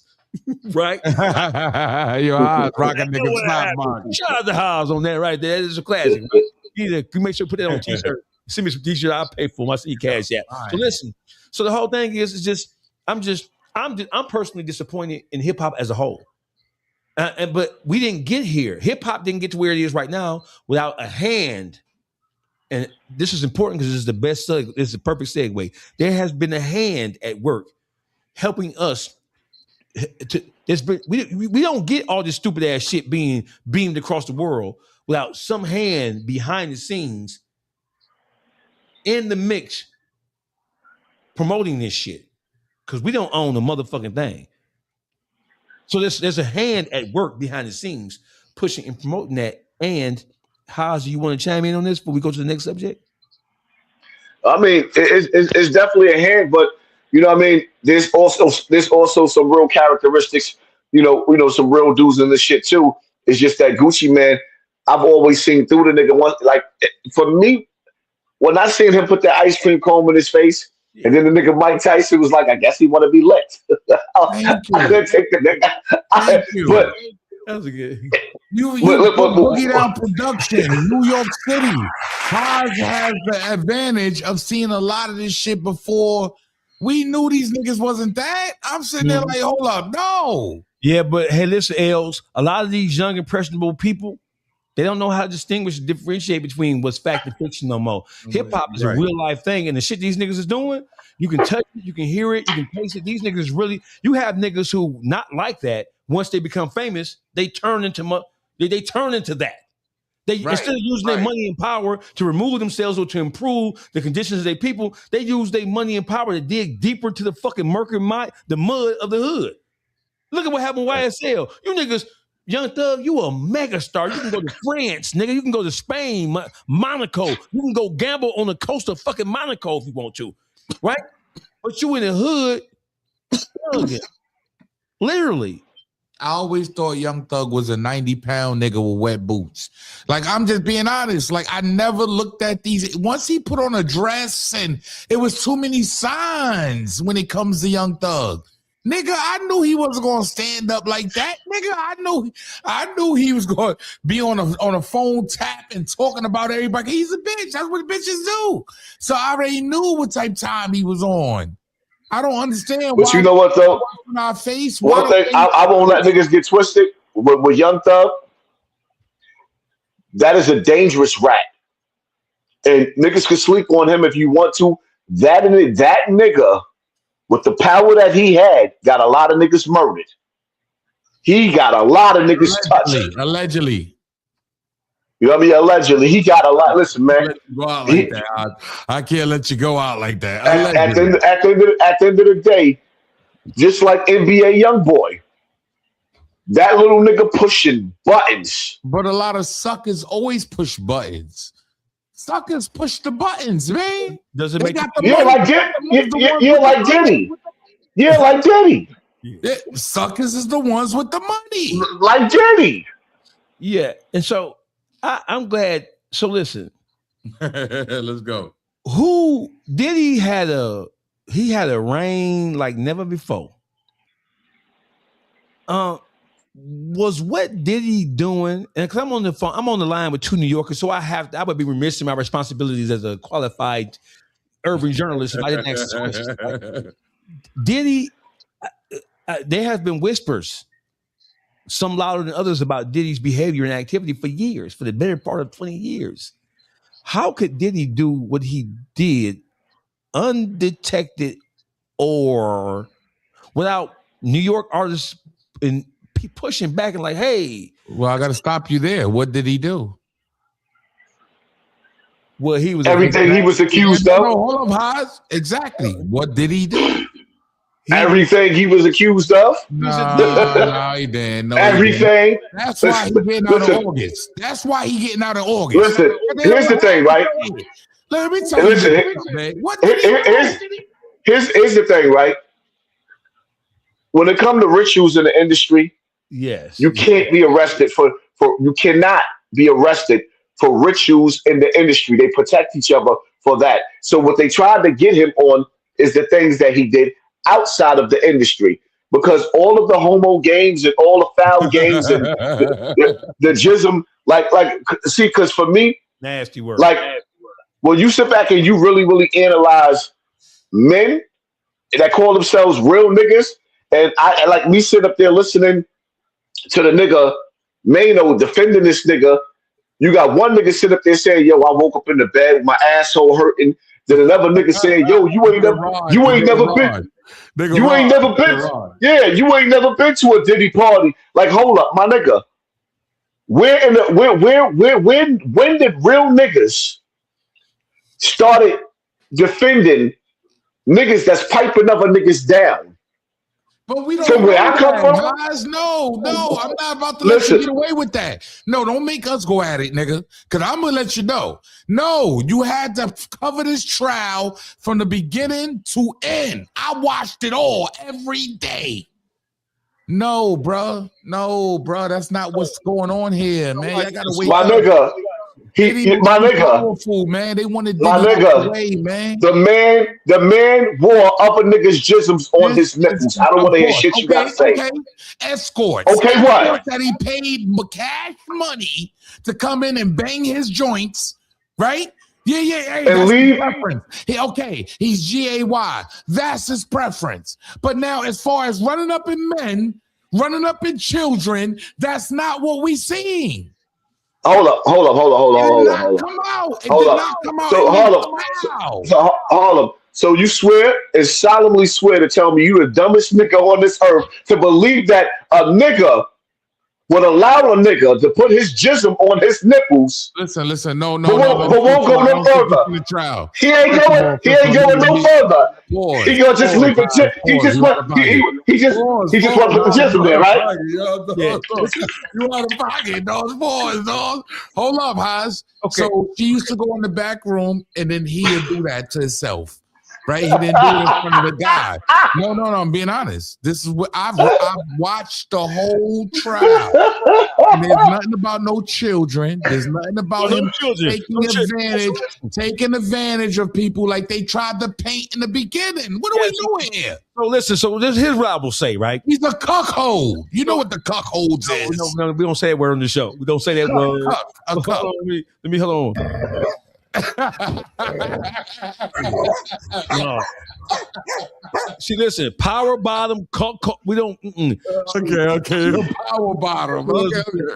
No, listen, I'm a Pornhub watcher, but I don't be going on that Saturday. Yeah. No, I'm an ex-hamster kind of guy. X-videos. I'm an X-videos kind of guy. You know what I mean? Like, it is what. So listen. Okay, so listen. Diddy, listen, I'll say Diddy a motherfucking gangster. Because every battle that Diddy ever fought, he won. Hey, don't do me like that, Haas. Listen. No, because Haas is going to feel some way about this because you know what I'm saying? I understand, Haas. Guys, do you? Watch this. Let me tell you something. When it came down to his battles with in Atlanta, he won all of them. When it came down to his battles with LA and Suge Knight, he was spanking them niggas. He was spanking. The only battle that Diddy ever lost was this court battle. He was spanking. Diddy was barely lost. Barely lost. All of the charges and barely lost. I got a question for you, Haas. How many are if Diddy comes home and he fires up Bad Boy Records again? He going to sign up. That nigga, give me a 10-year deal, nigga. What the hell you talking? I'm going to sign up, nigga. Fuck you talking about? We going to sign up with Diddy, nigga. Bad Boy. Let me tell you something, man. Fuck you mean, nigga? Yeah, Bad Boy Records, nigga. Diddy would have to. Diddy would really have to come home and show the world that he's a better man because his track record of what I've seen and how we've seen everybody from Bad Boy end up. I can't be around a nigga like that because you will make me do a Pooh Shiesty to you when you can sit up there and you could do niggas the way you did Total, the way you did Flavor in Your Ear, nigga. He's dead. Craig Mack. Rest in peace, Craig Mack. Mm-hmm. Black Rob, like everybody. Rest in peace to Black Rob. That was my bro too when I was in the streets. That was my bro. Shine. He did a lot of people dirty, man. Everybody that he touched, he turned to shit. And for me, no, Haas, he turned to shit. What are you talking about? My Everybody nigga, he touched, he made stars. Mary J. Blige, fucking Total. They were all stars. Mace, Craig Mack. Let's keep going. Biggie Small. He made them pro stars, my nigga. With stars. Don't do that. My nigga, his Mount Vernon ass. All right, I tell you what, right? You had to state that, didn't you? You had to get that. Social media got a lot of stars now, right? Yes, sir. Social media got a lot of niggas on Instagram that get a lot of views that don't have $1 in their pocket. There's nothing worse than being a broke fucking star. Nothing. Because now you in danger. Everybody see your face. That nigga brought Biggie out to Cali, and Biggie ain't never made it home. But Diddy's supposed to be the most powerful nigga in the world now with all this money in the army, and there was never no retaliation on Biggie's death, which leads me to the thing of what everybody else say, nigga, you set him up and you set Pac up, allegedly. I'm gonna be real with you. A federal trial was just played out for like 2-3 months, 90 days, 180 days. Let me tell you something. They barely found that man guilty. Barely. We got to take it on the chin, man. The court of law found that man. And we know when it comes to hard people, the law is not always on our side. And he got the video out beating the hell out of Cassie.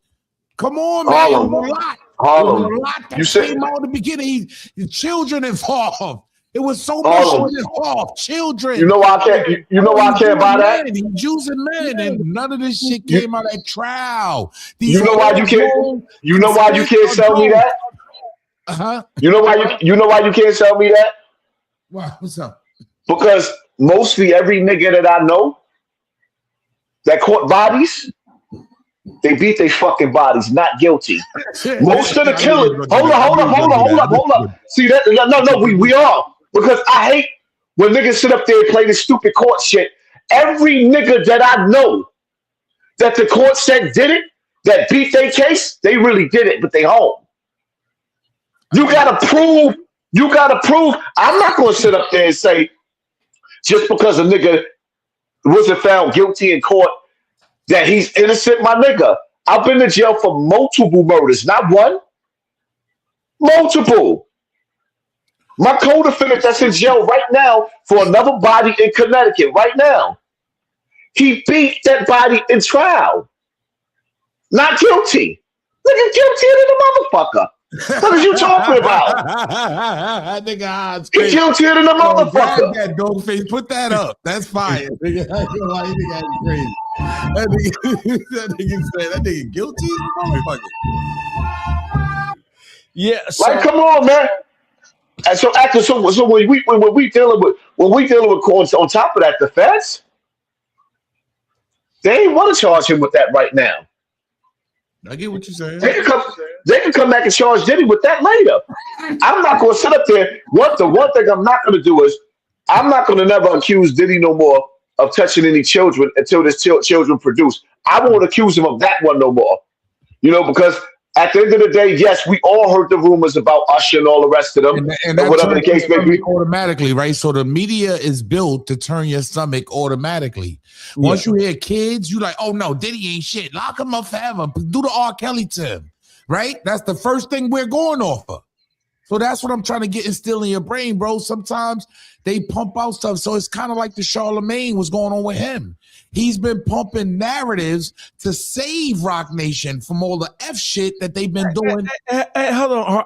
Hey, why are you trying to steal my thunder? Go ahead. I got notes right here. My back. I got notes. My back. Hit the like button, y'all. Smash that like button. Subscribe to the channel. Like, share, subscribe, hit the like button. I got the my back. Across the board. Hold up, yo. So there's something on the top of my screen that says, stream this to your audience. I didn't touch it because I just noticed it now. And touch it. I don't want to. If you want to bring your audience in, go ahead. You touch it now. I didn't touch mine. I didn't touch mine. I would. Go ahead. If you want to touch it, go ahead. Yeah, because I'm like, I don't know what it'll do, if it's gonna knock me out or knock it, because I've never seen this before. It's gonna bring your audience. If it does knock you out, I'll bring you back in.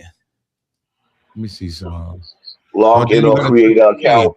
Oh, you got to write a title and all. I see it right here. You got to be logged in. Oh yeah, it said, yeah, it's too much. Sign up for free. Come in. Say, yo, come over to Dawgface TV, DAWG TV. No, it's telling me to log in. Once it start telling you to log in, I gotta remember Yeah, I gotta remember passwords and all the rest of that. I ain't gonna remember it. You gotta remember the password, and then it said or sign up for free, like automatically. I thought when you press it, it'll just come in. No, you have to. If you already signed into your YouTube channel on your phone or your device that you're in, it'll automatically take you to it. I have a question, right? And so right now, I'm aggravated with two people, extremely aggravated. One person I know, I've dealt with Akademiks, right? I don't know Charlemagne, but what I do know is, at least according to Complex, and I want to ask you guys about the Complex bullshit list too, right? At least according to Complex, Akademiks and Charlemagne God are two of the most powerful people in urban media, dare I say in all the media, because hip-hop media is at the forefront of everything, right? It's nothing more powerful than the culture. Akademiks and Charlemagne God, they need to sit their motherfucking ass down somewhere, because this is exactly what the white man, what the system wants to see happen. Two titans, whether you like them or don't like them, they are two titans in the media space going at it, exposing all their dirty lines. You get Jay-Z thrown in the goddamn mix. You get all these different. What the fuck is going on? I'm gonna be honest with you. Charlemagne has deceived the public. He has deceived the people. You say deceived? Deceived, yes, because period. When you a voice like Charlemagne running throughout the tri-state area, 105.1 big radio station, a lot of people are tuned in. we don't expect you to choose sides, right? So we see you up there blasting different people on different days and different times. We see you killing everybody. But when it comes to Jay-Z, Rock Nation, you kind of fall back, right? And we want our radio people to be unbiased. We want our radio people to be upfront with us as we go on to work in the morning. We listening to, we confided in these people to, you know what I mean? That's just what a radio personality becomes in New York City. And to come to find out, Charlemagne is actually in the bed with Rock Nation, Jay-Z, as far as this casino and things of that nature being built. Is disgusting. I'm gonna be real. He's one of those guys. Now he got his money already. It's too late. We made him famous. He got his money. There's no way you can go back on this. I don't know what Charlemagne, because I know he got something scheduled recently to sit with Akademiks now. Because he know his ass. Yo, what's up, Big Dice Chronicles? What's Gucci? Make sure you subscribe to my dog channel. Oh yeah, yo, Poncho, what's popping? So my people coming in. Cause damn, I should have been hit that shit. Yeah, I should have been that shit. I didn't know. I just hit it right now. But my people coming in, yo, Poncho, what's popping? Shout out to the whole LA. You heard? I'm being real. Oh no, the whole Oakland. Excuse me, the whole Oakland. I'm gonna be real. Charlemagne is some of the dustiest, dirtiest people in this game, bro. It's like payola. It's like payola, nigga. When you want your artists, because I know you manage artists and things of that nature. When you want artists to get on the radio and they get snubbed because this guy don't like them because it's a big, and you don't even know the radio personality is attached to these people, what does that do to you? That's the opportunities we're talking about here, man, when it comes to Charlemagne. There's a lot that can come out of this when you actually go back now and start looking at the F shit that Rock Nation has dished out. All right, so for instance, what Charlemagne said about Tory Lanez, do we take that to heart now? Or we know that you're a goddamn puppet for Rock Nation? Which one is it? Well, you see what I'm saying? So it gets nasty. It's a tricky game. I agree with everything you're saying, right? Mm-hmm. And I do think that once you get exposed, like what's happening now, we do have to take a look at everything you've done in the past with a grain of salt. We do have to go back and re-examine the stances that you've taken on issues of matters of great importance. It's just like in the court of law. If a judge gets outed as being a dirty judge, or if a prosecutor gets outed as being a dirty player that led to people getting convicted, right? It's not just the case, that particular case to get exposed at. We have to go look at your entire history and ask ourselves, what the fuck is really happening here? You're now tainted. There's no way he can come back from this and say, I'm not a part of Rock Nation. We see it. So that looks bad, bro. I ain't gonna lie. And especially to run a tri-state area with your radio show, you got some people that's just tuned into you because you. And when you don't announce that I signed with Rock Nation, or that's some people that I'm associated with, it can get bad, bro. Mm-hmm. That's picking and choosing. So that's a nasty look all the way around the board. I gotta be real. That you can't have that big of a voice doing shit like that. Haas, what up, Haas? Haas, what you doing, Haas? Oh, he tapped in. So right, yeah. So can you hear us, Haas? Can you hear us? I can hear now. It just came in. All right, go ahead. Do your thing. Yeah, we was talking about Charlemagne and Akademiks exposing Charlemagne for being actual Rock Nation puppet. Allegedly, a Rock Nation puppet. Go ahead. All right, so listen, I'm gonna be honest. When it comes to Charlemagne, like the nigga name is mud to me. You know, I'm serious about I don't like rapists. And when I sat back and I heard that nigga brag on the radio about what he did to that girl, and then found out she was actually a real victim, and when that girl reached out to me and I actually dealt with that girl and her mother and seeing that the case was real and that what he did, I can't even see past that. So anything that nigga do, he's no good to me. And on top of the fact that Charlemagne sued me and almost not. Did he pay for that? I just gotta ask. I don't know. Did he actually? What happened was, well, listen. What happened? He copped out to a lesser charge because the mother, whatever happened with the mother filing 4 charges. What he did, she didn't pursue it as hard as she would because she didn't want her child to take the stand. So what he did was he copped out to a lesser charge. That's why Star called him lesser charge ass nigga, because he copped out to a lesser charge. But nevertheless, there was the police reports was there. He came, he picked the young girl up from her house. He was the older brother, acted like he was playing the role of the older brother, took her to the party, got her and her friend pissy drunk, allegedly spiked their drinks and had them throwing up all over the place. And at the same time, had everybody in the house humping on him. And he told a story on the radio of how he was giving girls stuff in their drinks and stuff like that to turn them on to having sex. And he also told a story about him raping that girl on the radio. He told the story bragging about it. And I don't even understand how they let him stay on the radio after everybody heard the story. Well, now we're finding out. Rock Nation, we're finding out. Rock Nation. He has the machine behind him. Philosopher, what up? Salute. Yeah, so I don't know. I hit the buttons to bring my stream in. I don't know if they're in here. Yeah, they're in here. They're on. Yeah. You on?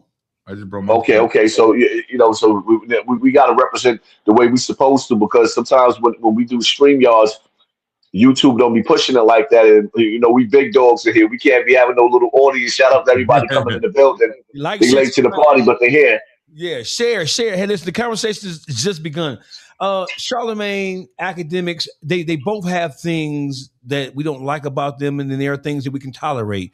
I have a relationship with Ak. I've been on Ak a couple of different times, maybe 5 or 6 times. It's always been a straight shooter as far as I'm concerned. But this entire, I don't agree with both of these guys going at each other, because I think it makes us look bad, and because the media, urban media, is the new darlings of entertainment. So I think all it does is just lead to, it's always niggas trying to destroy other niggas. This is just another continuous. What are we witnessing here? What good can come out of this? And what good can come out of this situation between those two titans? I don't know, because both of them niggas is rotten. Both of them rotten. You know what I mean? It's a new day now. It's time for new niggas like Dawgface to take over, Harlem Legend to take over. We need a new sheriff in town. The niggas need to be thrown in the garbage. I'm just keeping funky. I feel like they feel a purpose, though. Them kind of guys, they feel a purpose when it comes for to who? Akademiks. They do. They are Akademiks. Not for me. Of course not for you. But I feel like they purpose certain people. They have an audience. They have a demographic. I feel like that's what they do. They feel anybody they feel like is a threat to their channel, they start putting bots and doing all types of things behind the scene to destroy your channel. They suckers. Did I tell you, dog? We call that cyber snitching. That's the new term, Haas. Cyber snitching. When you actively engage in trying to get somebody's social media YouTube took down, that's cyber snitching. That's the same thing as telling on the body, as far as I'm concerned, because you're doing it in with malicious intent, with ill content in your bitch ass heart. We call that cyber snitching. That's what we call that. Karmelo Anthony, Rick Child. What do you want to start with, Haas? This is your show right now. I'm passing. Yeah, Haas, go ahead, Haas. I'll let you take. So I'm more of not the religious or the political situation. Right. But this is Haas' realm. Go ahead, Haas. Go ahead and go to work. Take your pick. We'll talk about both of them. Karmelo Anthony, man. I just, you know what I mean? If I could tell that little brother right now, and just, first of all, if I could talk to the brothers in the penitentiary, the ones that got the cell phone, I would tell them, protect him. Don't let nothing happen to him. That young boy, at the end of the day, everybody want to question him. What he doing with a knife? What you mean? What you mean what he doing with a life? What you mean what is he doing with a knife? All of us that went to high school, we know how bad high school could be. Let's stop playing games. Everybody else have a gun. He went with a knife. What's the problem? Everybody else has a gun. He went with a knife. What's the problem? And now that we see the young men that just died on that lake, or rather in the ocean out there on the island, on the ocean out in the island. You know, we see what these people are capable of, and we see that this young man, he came well prepared with that knife, and he barely escaped. He barely escaped, but he took a life before he. So now we get to see, and we can sit up there and say, well, the young man that died on that island, what if he had his knife? What if he had his gun? Would he still be here? Because every video that scares me, I was telling my audience, yo, there's some good white people out there. Good white people out there. I've been watching videos with white people after white people after white people after white people saying, don't trust white people. Do not absolutely, especially rich white people, do not trust them. So it's like, okay, everything you thought you knew, I'm starting to realize that, okay, like some of these white people out there just playing, they playing a role like they cool and groovy because they playing with our culture. But the reality of it is they waiting to finish the score. And I hate to say it because I know there's dope white people out there and I don't want to be racist, but my nigga, I can't afford to find out like that. I cannot afford to find myself in the ocean with niggas standing up in the boat looking down at me and they saying they final goodbyes as they kick my face up under the water. And then knowing that when they get back and they find my body, it's just like all the kids that's being found hanging in the trees all around America. Now they sit up there talking about, oh, a nigga that had 2 broken legs hung himself. Who? When in the history of niggerdom have you ever seen anybody walk around with material to hang themselves? This the game we playing in America? Nah, my nigga. Karmelo Anthony, man, my prayers is with that young boy because he in the belly of the beast. And anybody that's been to the penitentiary know that he in the belly of the beast. So how ain't no half stepping in there. I have a question to ask you, brother. And my question is simply this. Shout out to Mike Got Motion. Thank you for the contribution, Mike. Mike Got Motion. Salute, my G. Yeah, Papa need brand new shoes and a sweatshirt. So listen, so they're here. Charleston White. He's been playing both sides of this fence in a way that I haven't seen since the good old days of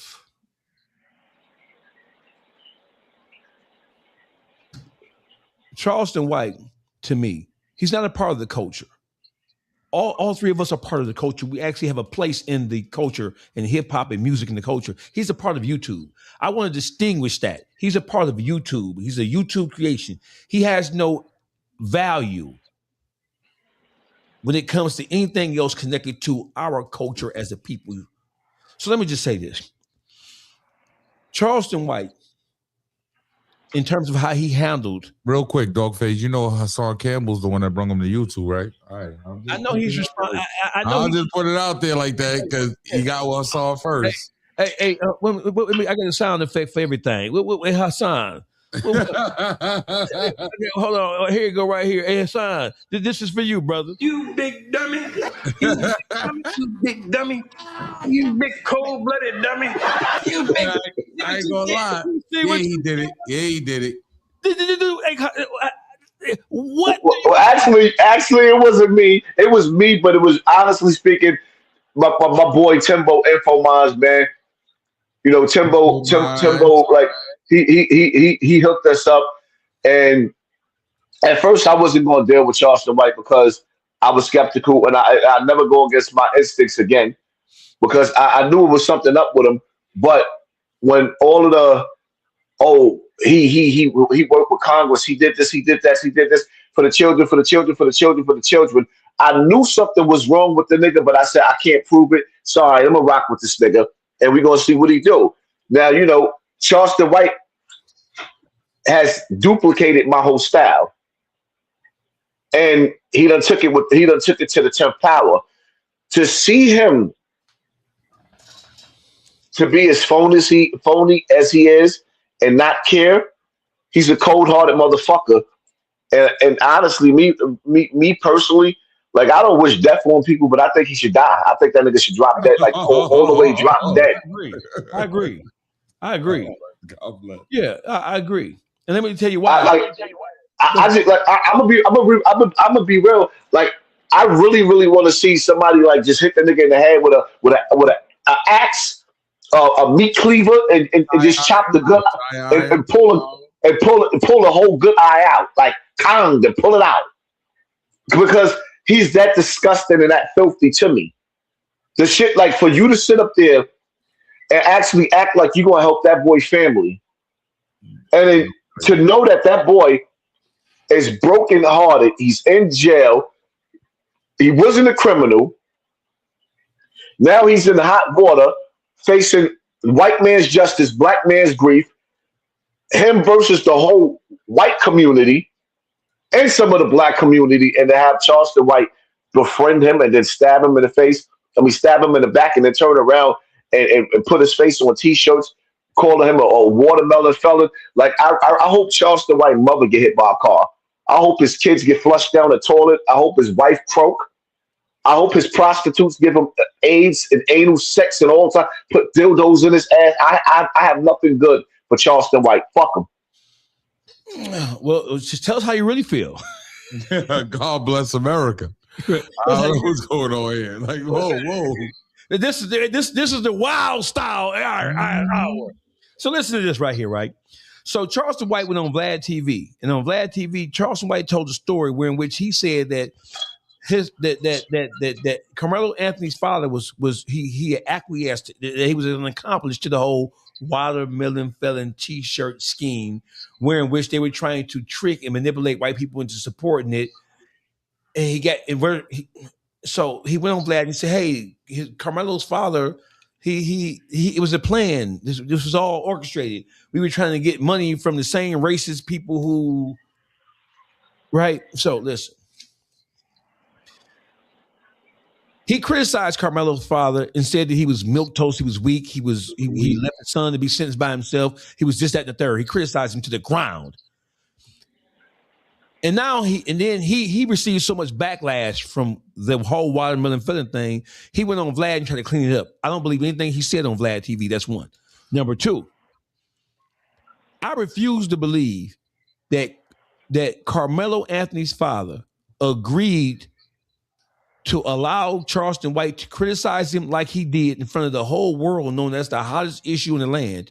And I also refuse to agree that he was in on the plan to sell watermelon felon T-shirts with his son's face on it. I don't believe that. No, I think you know damn well that ain't true, man. If it is true, then you know what that means?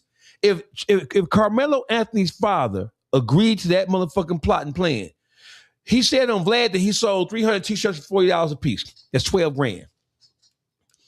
If that is true, you're telling me that for $12,000, you agreed to sell your son out.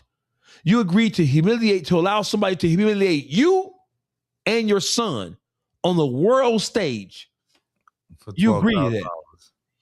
I don't believe it. I don't believe it though. Yo, Stacy Galore, salute for the design. You dig? Yeah, I don't believe it. You don't believe it? Charleston White, he's done enough on this internet. I don't believe it.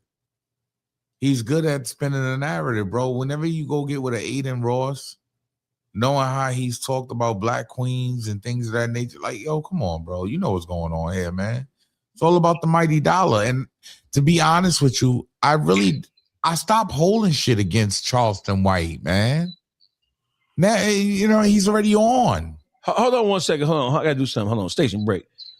These dudes sitting around talking about other men. That's Charleston. No. Shut your bitch ass up. Don't take your bitch ass and dig a hole and jump in it, bitch. If you don't want to watch it, don't watch it, you cocksucking ass bitch ass nigga. With a fake account. You're watching these dudes who are talking about other people. Are you not entertained, bitch ass nigga? Are you not entertained?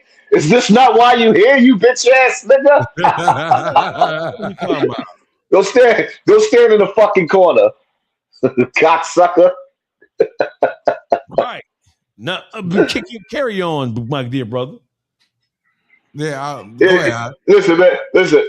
I like for me, Charleston White done told people that he done presided over court cases and made judge rulings and trained. He done trained high officials in the government. And my whole thing is like, if people are not hearing what I'm hearing, what part are you not hearing when this nigga is telling you that he's CIA? That's for one. For two, the bitch ass nigga got slapped out of a barbershop chair, stood behind his wife. But he stood up there talking like, how you got the audacity to tell somebody who's tough or who ain't tough when you got slapped out of a barbershop chair and stood behind your wife, my nigga? I don't want to hear shit. Half the situations that he go through is staged. Talking about, oh yeah, I caught a charge after that. What charge you caught after you got slapped out of the barbershop chair? Why you ain't in jail if you caught a charge? What charge you caught? A man down? You put 5 bullets in his face? Shut the fuck up. He a liar. He a liar. He a bitch ass nigga. The popularity and the fame. First of all, like I said, he's CIA. We ain't gonna get off of that. I'm not gonna let that nigga off the hook because anything and everything that you see about him, you can see the bitch ass nigga ain't right at all. Everything you see about him, you can see that nigga ain't right at all. You see what I'm saying? But what kills me is that throughout the years, I got criticized for doing the shit that I was doing, but he comes along and mimics and duplicates my whole style. But they love him for it. Oh, he's in character. You right. He's CIA. Yeah, he's really in character. He's full of shit. How you respect a man that won't show his wife? He keep that ugly bitch hidden. The old ugly bitch that was there for him when he didn't have nowhere to live and he was selling pork on the highway. The old ugly bitch, no, but he parading around prostitutes. My nigga, that ain't real. How you make your woman feel like that? How you make your woman feel insecure like that? You ain't no ladies' man, my nigga. You ugly. Charleston White looked like the skinny turd that came up. You had to go to the bathroom, and then when you took a shit, it was the skinny turd, and you looking in the toilet like that's all that came out. Charleston White. I think the more we highlight Charleston White is the reason why he goes to the next level. This is why he's back on Vlad. This is why he's on Say Cheese. Because the more we highlight him, the more we talk about him, he's already on. I think it's too late. I got to be honest, Haas. I think it's too late. There you go.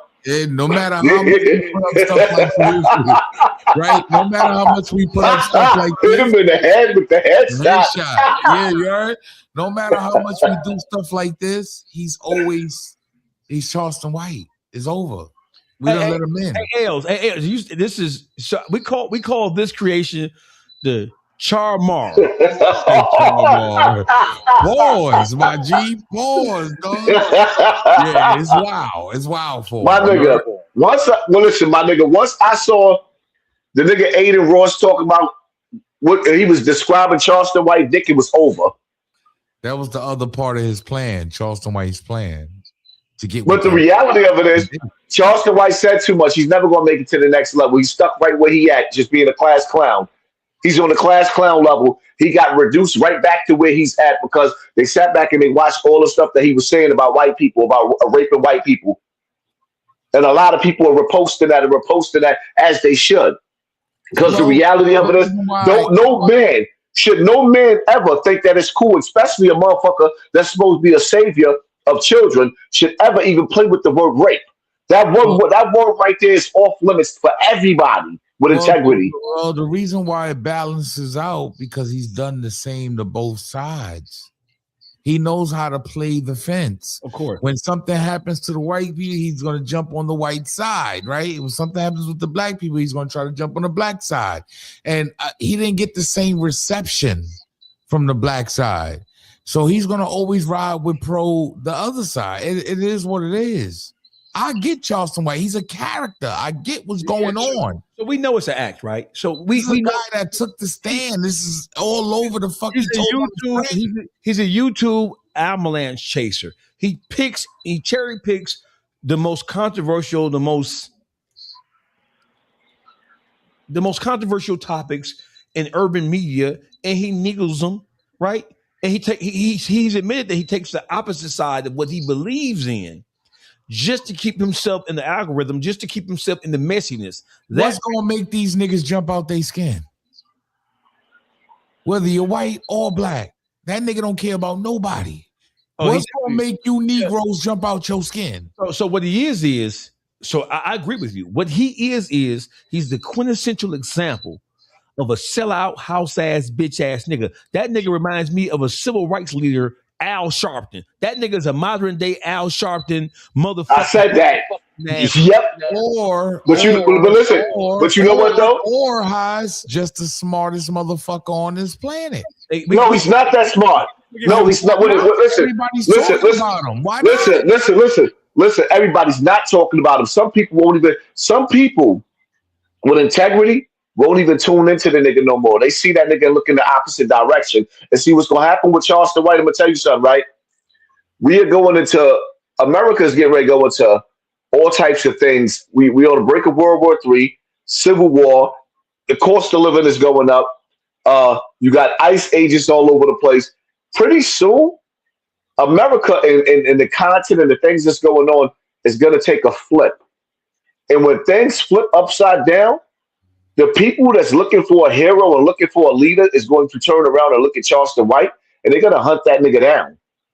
When they realize that all along that, like, a lot of these platforms is government platforms, and a lot of these platforms is COINTELPRO, when the people start waking up, when they can't feed their kids because the cost of rent is going up every day, niggas can't put it.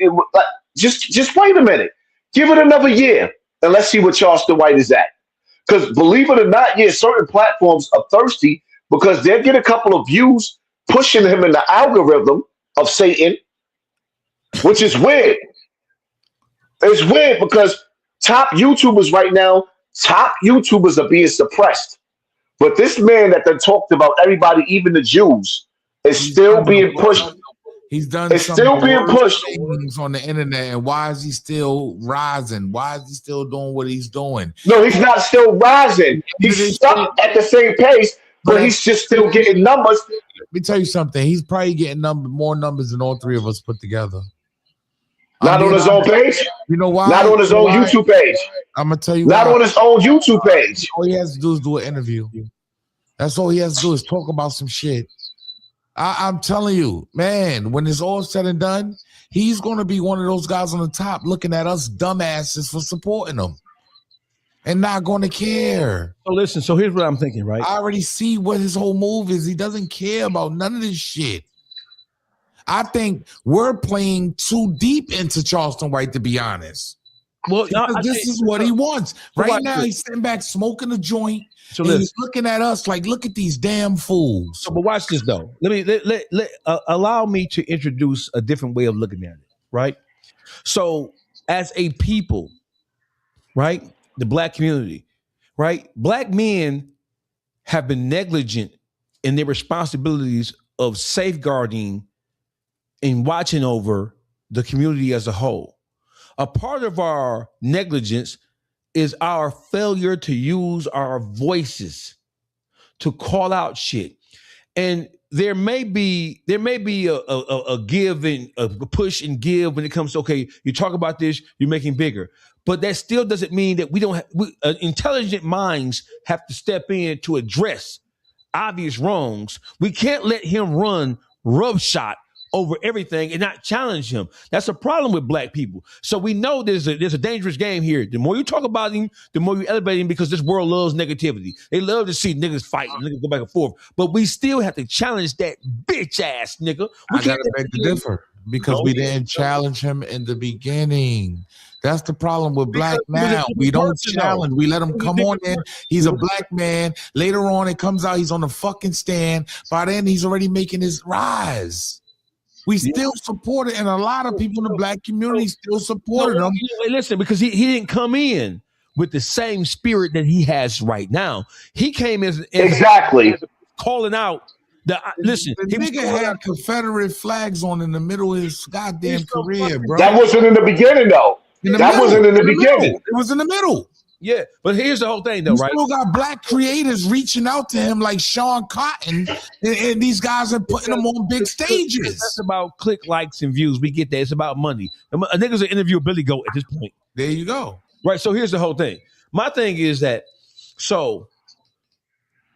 if let those who have ears hear. We can't allow him because we have to offer different perspectives. We have to offer insight because don't forget, a lot of the people who subscribe to and who watch this shit and digest this shit on YouTube, a lot of these young niggas, they never had no daddy. They listen to Charleston White basically go unchallenged. Reasonable men say, "Oh, fuck him. I'm not even going to tackle that shit. Fuck him. They'll figure it out." No, a lot of these young motherfuckers ain't gonna figure out a motherfucking thing because they never had never had no OG, never had no big homie. So all they see is that shit going unchallenged, and men of reasonable intelligence not stepping up and responding to and calling out and pointing out the deficiencies in his character. We have to step up. I just at this point where we're at right now, Dawgface. Yes, sir. The more we try to point out anything, the more he goes up. Right? So be it. You say his name, he goes up. So I've taken a stance on my platform where I don't even cover him. You know what? Hey, listen, and you're not wrong for that. But I'm That's saying just my biggest thing now. There has to be a segment in the I call this shit the YouTube streets. There has to be people who are willing, because if we don't check this bitch nigga, then how slow these niggas is nowadays, these niggas will assume that what he's saying is the superior train of thought and run with that shit because he's not being challenged by people whose words they respect. We have an obligation and a responsibility to push back on that pussy nigga. Another reason why. No, you know what? Let me tell you something. With Charleston, if you pay attention to what's going on with Charleston White, his downfall is coming so hard that it ain't even funny. There's so many platforms. If you listen to him talk himself, right? When he sat up there, he told a nigga from Say Cheese, Sean, whatever his name is, he told that man, your titles, how you title your titles on your channel has destroyed my image and messed up deals. So his next level of where he was supposed to go has been snatched away from him because of the imagery that he put on YouTube and he's put all over these platforms. And he tried to blame Say Cheese for it. But what it is now you have content creators that don't respect him, and they're taking the worst of Charleston White, and every day they're re-uploading it, and it's driving that nigga crazy because it's fucking life up for him. So even though you got people that still, giving him interviews, a lot of up and coming YouTubers is smearing him, and a lot of people are waking up and not liking him. You always, don't get me wrong, you always gonna have people that's gonna watch that shitty ass nigga and other shitty ass niggas, but you got a lot of people that's waking up that ain't feeling them. Somebody said sometimes you guys, excuse me, bro, real quick. Somebody said, I just gotta put this out there. Sometimes you gotta kill demons with silence. I put that up for you, brother. You my man. You my brother. Thank you. So that's a real statement, though. That's a very real statement when it comes to Charleston, because where he's at now. So let me listen. Sometimes you do have to kill demons with silence, and sometimes you got to play demons. You got to stab demons in their motherfucker. You got to impale them. You have to impale them. You have to rock their snot box. Hit them in the head. Hit them in the head with the headshot. God damn. So let me get back to this bitch ass nigga. Hold on. I see you bitch ass nigga. Hold on. You ain't getting away, you bitch ass nigga. Why? Because you want attention, bitch. I'm here to give it to you. Why y'all care about Charleston White? Why y'all care about what Charleston White is doing? What exactly are y'all clowns doing? Nothing but gossiping. Y'all lames. That's not what your mama said. That ain't what your mama said, you bitch ass nigga. Your mama like doggy. Okay. Yeah, the trolls is out, man. You must not know who you must not know where you at. You must not know where you at, bitch. Just get rough over here. I get rough over here. What the fuck is wrong with you, goofy bitch? Hey, so listen. Rick Child. China Mac. Fuck Rick Child. China Mac, we invited China Mac to the barbecue. We invited him to the barbecue. His response to people complaining about or people protesting or saying they're going to protest Asian store owners was that we do the same shit to ourselves, so why we complaining about them?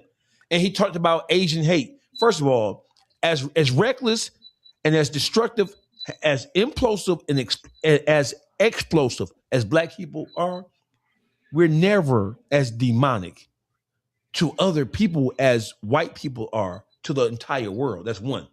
And I know the brother said he don't want to get to this black and white shit, but I gotta go there. China Mac. Go. I'm right here because China Mac, we got into it before. Y'all don't know if you watched the dark side with us. China Mac. He got into it with us. Shut your bitch ass up. What the fuck is you talking about, nigga? You're not you. Who the fuck is you? The great Asian ambassador, you bitch ass nigga? Are you the spokesman for all Asian people? I thought you was a chigger, a Chinese nigger. Fuck is you talking about? You're known for being a culture vulture, for digesting and ingesting all things black. You ain't known. You lose black culture to elevate yourself in the eyes of all Asians like you somebody special. Shut your bitch ass up. Man, that cocksucker got me flagged. I don't even play with him no more. Once I started talking about hurry up and buy hot sauce ketchup. Yeah, More chicken wings, more chicken wing, pork fried rice. That nigga got me flagged, my nigga. I'll leave that faggot ass nigga right with. When it comes to China Mac, one thing I realized is that he's planted in too deep into black gang culture and black activity, and it's weird. It's really, really weird that he's knee deep into our business like that. Like, nigga, you don't belong. You don't see Chinese people coming into black culture like that. That nigga CIA, he works for the Chinese government for all I care. He works for the Chinese government. I don't even play with that nigga. Yeah, we had a whole thing over there. We had a whole back and forth with that dude at one time. All right? We had a whole situation with that dude, Dawgface, man. And that's why I said, once you start speaking crazy to him, your channel all of a sudden get a strike. Your channel start going missing. So you're telling me that China Mac is a cyber rat? That nigga got me flagged. Allegedly. Fuck him. And the bitch that gave birth to that funny looking face nigga, he got me flagged. Fuck China Mac. Damn. Fuck that pie face nigga. Here say, hey, Dawgface, how much are you charging for an interview? Don't lie either, because I'm going to ask Vlad. Call him right now and then call me back, bitch. Damn. Call him right now and call him. Yeah, call him and call me back, motherfucker. Yeah. Call me back, bitch ass nigga. You stupid bitch. Hey, who is this? Ranch. Hi. Muhammad. Hi. What's popping? Hi. She said, what up? I finally get to see you live. Yeah, because Haas don't be fucking with the live. Haas don't be fucking with the live. You hear me? Yeah, now and then now. Now you know what? When we pull up together, all three of us, and we do our live show together, that's when we gonna kill it. We gonna do a show together. We gonna talk about that. We gotta pull up. We gonna kill it. When we get together, we gonna kill it. All that. I want to do a show. Like, we gonna kill it. I'm with it. What do we have to do? Let's plan. Let's do it. I want to get us in the studio for real. Like, I'm here for this shit. I can make myself available when need be. I got a few dollars. Man, listen, we just gonna have to reach out to Charleston White. His wife gonna be our first guest. I got a couple dollars. I got a couple dollars. They got the name right there. We balling the big three. You know what it is. Man, shit, we can make some things happen. Does 6ix9ine is all over the place, screaming and yelling about all things Atlanta. How people have pointed out his indiscretions, but they are turning a blind eye to other people. Does New Yorkers. Who better to ask than New Yorkers? I gotta let Haas go with the 6ix9ine because you know he was the first one to sit down with 6ix9ine when he got out of prison. You know that, right? When he told on everybody and they ridiculed, they put him on a cross, him and Whack 100 for sitting down with 6ix9ine and DJ Akademiks. You know he was the first one to do that. So I gotta let you go, Haas. Go ahead, Haas. Go ahead. You got it. Haas is a trailblazer. Yeah, yo, word the mother. They got millions of views with Akademiks and 6ix9ine and Whack 100. They was the first ones to sit down with 6ix9ine after everybody blackballed 6ix9ine. Remember, he was blackballed from the industry after telling on 9 Trey. Hassan Campbell went and sat down with him. Go ahead, Haas. You know, well, 6ix9ine is irritating me because it's like he's playing the role of, you know what I mean? He just want everybody else to look like he looked, my nigga. You ratted. Move on. I just want 6ix9ine to move on. You ratted, move on, my nigga. Stop pointing out the fact that everybody else ratted too and think that it saves you. No, it doesn't. You should have took your bid to the chin. You didn't. Move on. Stop running around and, oh, look at this, look at that. Like, first of all, stop comparing yourself to Dirk. Dirk is standing tall. Dirk is standing tall. And I guarantee you that if they convict Dirk, he ain't telling on nobody. He gonna take his bid to the chin. He gonna keep on fighting. Tekashi will never know how to. He would never know what it's like to walk in the shoes of integrity. You keep comparing yourself to Dirk. Dirk is not negotiating. He's not cooperating. No nothing. He's standing tall. And Dirk got, I would believe he got way more money than Tekashi 6ix9ine. He's worth more. In the industry, he's worth more than Tekashi 6ix9ine. So you can't sit up there and say, well, I got everything to lose. I had something to come home to. Dirk got the same shit, my nigga. Dirk is involved in his kid's life. Hey, go ahead. I'm sorry for interrupting you. You know, he keep bringing up Nipsey Hussle and King Von. Nipsey is highly respected, even in the grave. Highly respected. King Von, highly respected. He got caught slipping. He gone, but niggas still cherish the little nigga. Nobody, I mean, absolutely fucking nobody cherishes Tekashi 6ix9ine. Nobody. Well, Big Bang did. Yeah, Big Bang did. He cherished Tekashi today. He went and sat down with that man. I have now. I got Big Bang went and sat down. He cherished that man. I have to push back on that. Yeah, it is what it is. He sat down with that man now. Big Bang is a media personality. So as a media personality, his job is to get things, interesting things in interviews that people want to hear. Agree. I will sit down with 6ix9ine. Go ahead. I have a question for you.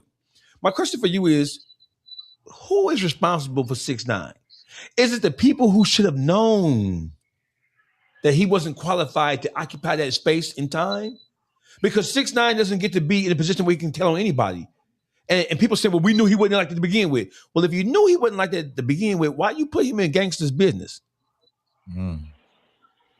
I think Tekashi 6ix9ine was a government plant from the beginning.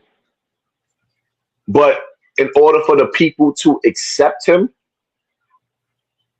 9 Trey was the perfect, like, they was perfect.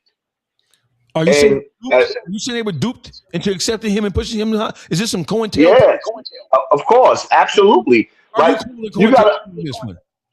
New York would have never accepted Tekashi 6ix9ine, so he was implanted right into 9 Trey the way that he was, and then all of a sudden, out of nowhere, this he's bringing in money, and he's taking niggas that's sleeping off of floors and making them rich because he needed that energy in order to infiltrate the black community.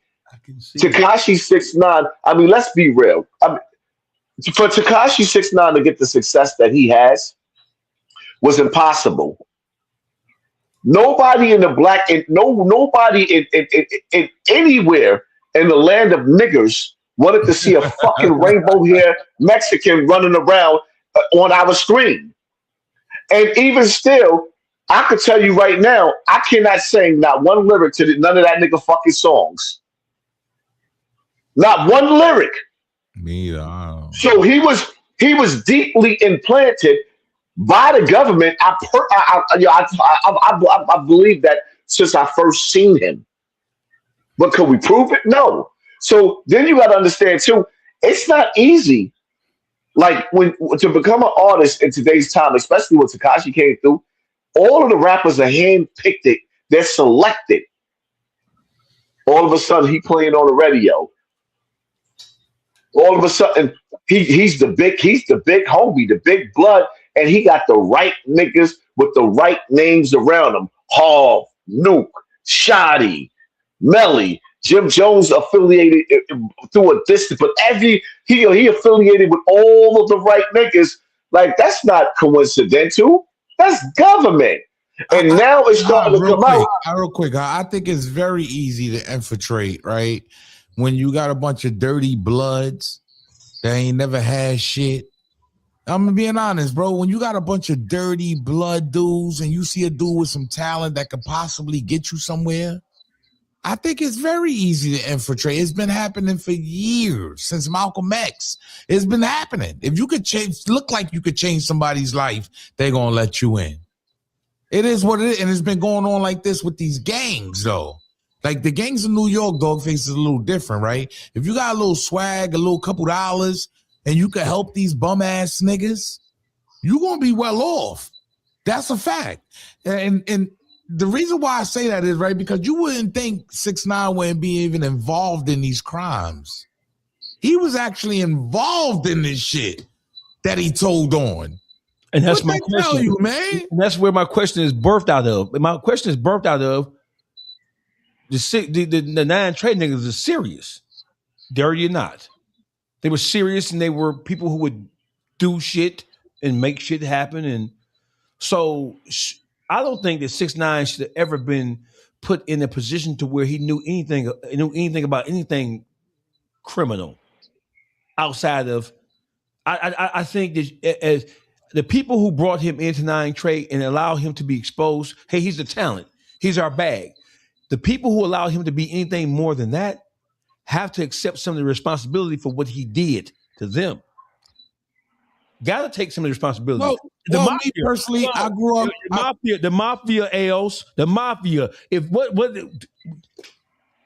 in this thing of ours, I don't blame 6ix9ine for telling on him. I don't blame him. If you bring in a motherfucker who breaks down on the collective, what is your consequence if you brought him in? You dead too, motherfucker. Yeah, you out of here. Ain't nobody. I blame the gang. No, I don't blame 6ix9ine for telling on. Yeah, he's a square. He was selling sandwiches in the corner store. I don't blame him for what he did. He was never built for what was going on. And evidently, a lot of the gang members wasn't built either because they brung him in and put him in that position. Anybody that had him out there committing crimes, involved with anything that had going on, knowing he was the bag, he was Daniel Hernandez, he's supposed to sat back. He's not supposed to even been involved with that, bro. So that told me right then and there, these some bum, dirty ass niggas looking to come up, and I know a lot of them. I'm gonna be honest, a lot of them are dirty. A lot of them are bums. They never had shit. Man, I sold drugs my whole life. I know a lot of these blood dudes running around here. I don't feel like getting chased around by those. Be honest, bro. No, I'm a real nigga, bro. Like I was on the streets at one time in my life, and I understand what's going on. Yo, bro, I grew up around some of the most dirtiest bloods in the world. Dudes that'll cut your mother, cut your brother, cut your thirsty for $1. These niggas seen 6ix9ine as a prize. They actually was trying to play him, and he was playing they dumbasses. I'm gonna be honest. Like it's just and I'm not talking about everybody. Shout out to Shoddy. Shout out to Mel Matrix.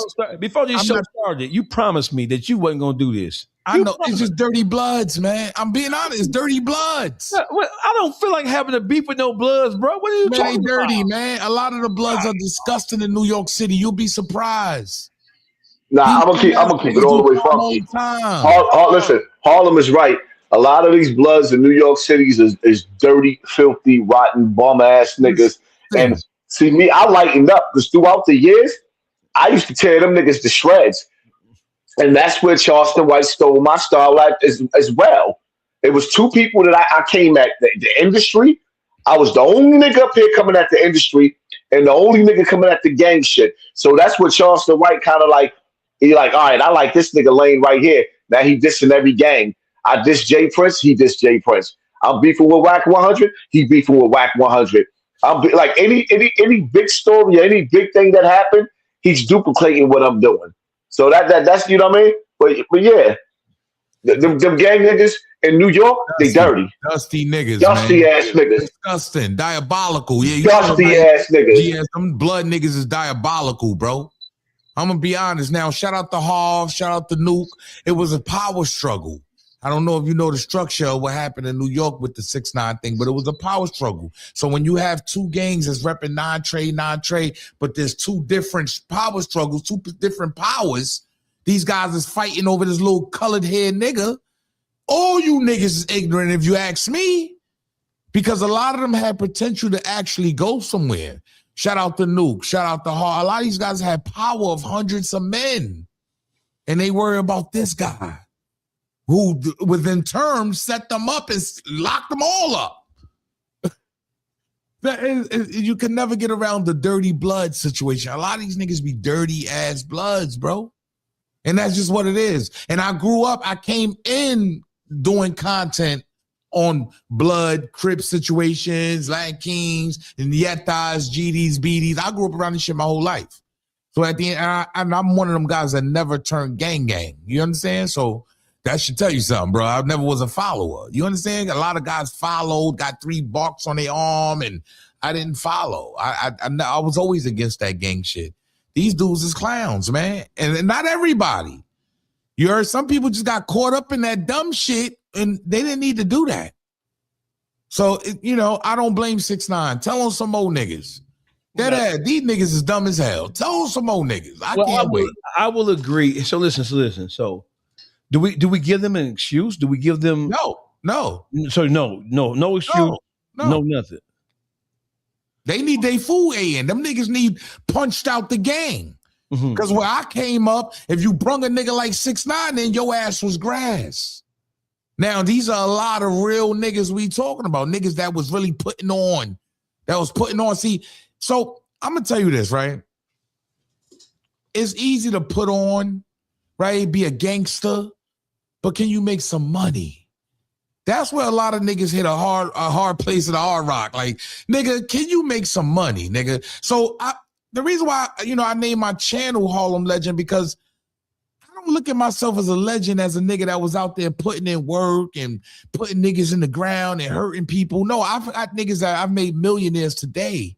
I put niggas in position. That's why I consider myself who I am, because I don't put dudes on. And whenever I could call dudes and say, put me on. I wasn't the biggest killer, but I was the biggest hustler. You understand? There's a difference. I make money. I ain't out here for no violence. I always looked at that as foolishness, as goofiness, and you never can mix the two where I came from, bro. We didn't eat off that. In Harlem, we don't eat off violence, and it doesn't work. It doesn't work, and it never worked. It's never worked. When somebody dies, we all go into jail. That's how I always looked at beef when it came to going in the streets and getting money in Brooklyn, Queens, Harlem. I've hustled in every fucking borough. I'm going to be real. I've hustled in every borough in New York City. So if a nigga can talk about some money, how to turn 1 into 2, I know how to do all that. That's one thing I was very versed on. But when it came to beefing and getting and robbing niggas and doing, y'all niggas is clowns. I can't, I've never been able to really get into that, bro. That's never been my thing. You heard any nigga that could pull up my record, it's been drugs and guns. That's what I was selling. I sold drugs and guns. That's my whole record. I don't know nothing else. I don't care about the violence, shooting guns. I shot a gun probably twice in my whole life. To be honest with you, I've shot a gun probably twice in my whole life. So I'm not really, you could probably call me a square, bro. Even though I've been involved in the business of just getting money. Right. I don't think nobody can call I'm in the drug trade. I've been heavily in the drug trade. I don't really deal with the violence. That never really, it's always went against my morals and principles and what you know what I'm saying? To get my family further to the next level. It's always went against that. So. Yeah, I don't think we can call you a square, Els. Square is I would love to. I wouldn't mind. maybe I wouldn't mind being a square. That's what I'm saying. I wouldn't mind. No, not square. I mean, so let me ask you this. Today, would you call the cops? Today, your life today. So I'm gonna answer this question honestly. So I have an anger problem, right? So the whole thing is, if somebody breaks into my house, steals my car, I'm gonna call, right? Yeah. But if somebody sees me on the street and challenges me, I'm not going to back down. I'm not going to seek. I'm going to do everything in my power to make sure I get home. Just say you're gonna call 911. I'm calling 911. I look, all this shit, nigga came in my house, and nigga, I'm calling 911, nigga. I'm not with none of this gangster shit. No, I'm done with that shit. You heard, I'm almost a millionaire. What am I doing? I'm calling the cops. I'm heavy on the. You know, I had to rush back. I had to rush back for this part right here. I'm like, nah, listen, man. I'm calling the police, bro. Listen, man. Nigga said, if you see, listen, and I want you niggas to pay attention to me. If you see me in the street, and you test me, you can have whatever you like. I'm gonna give you everything you looking for.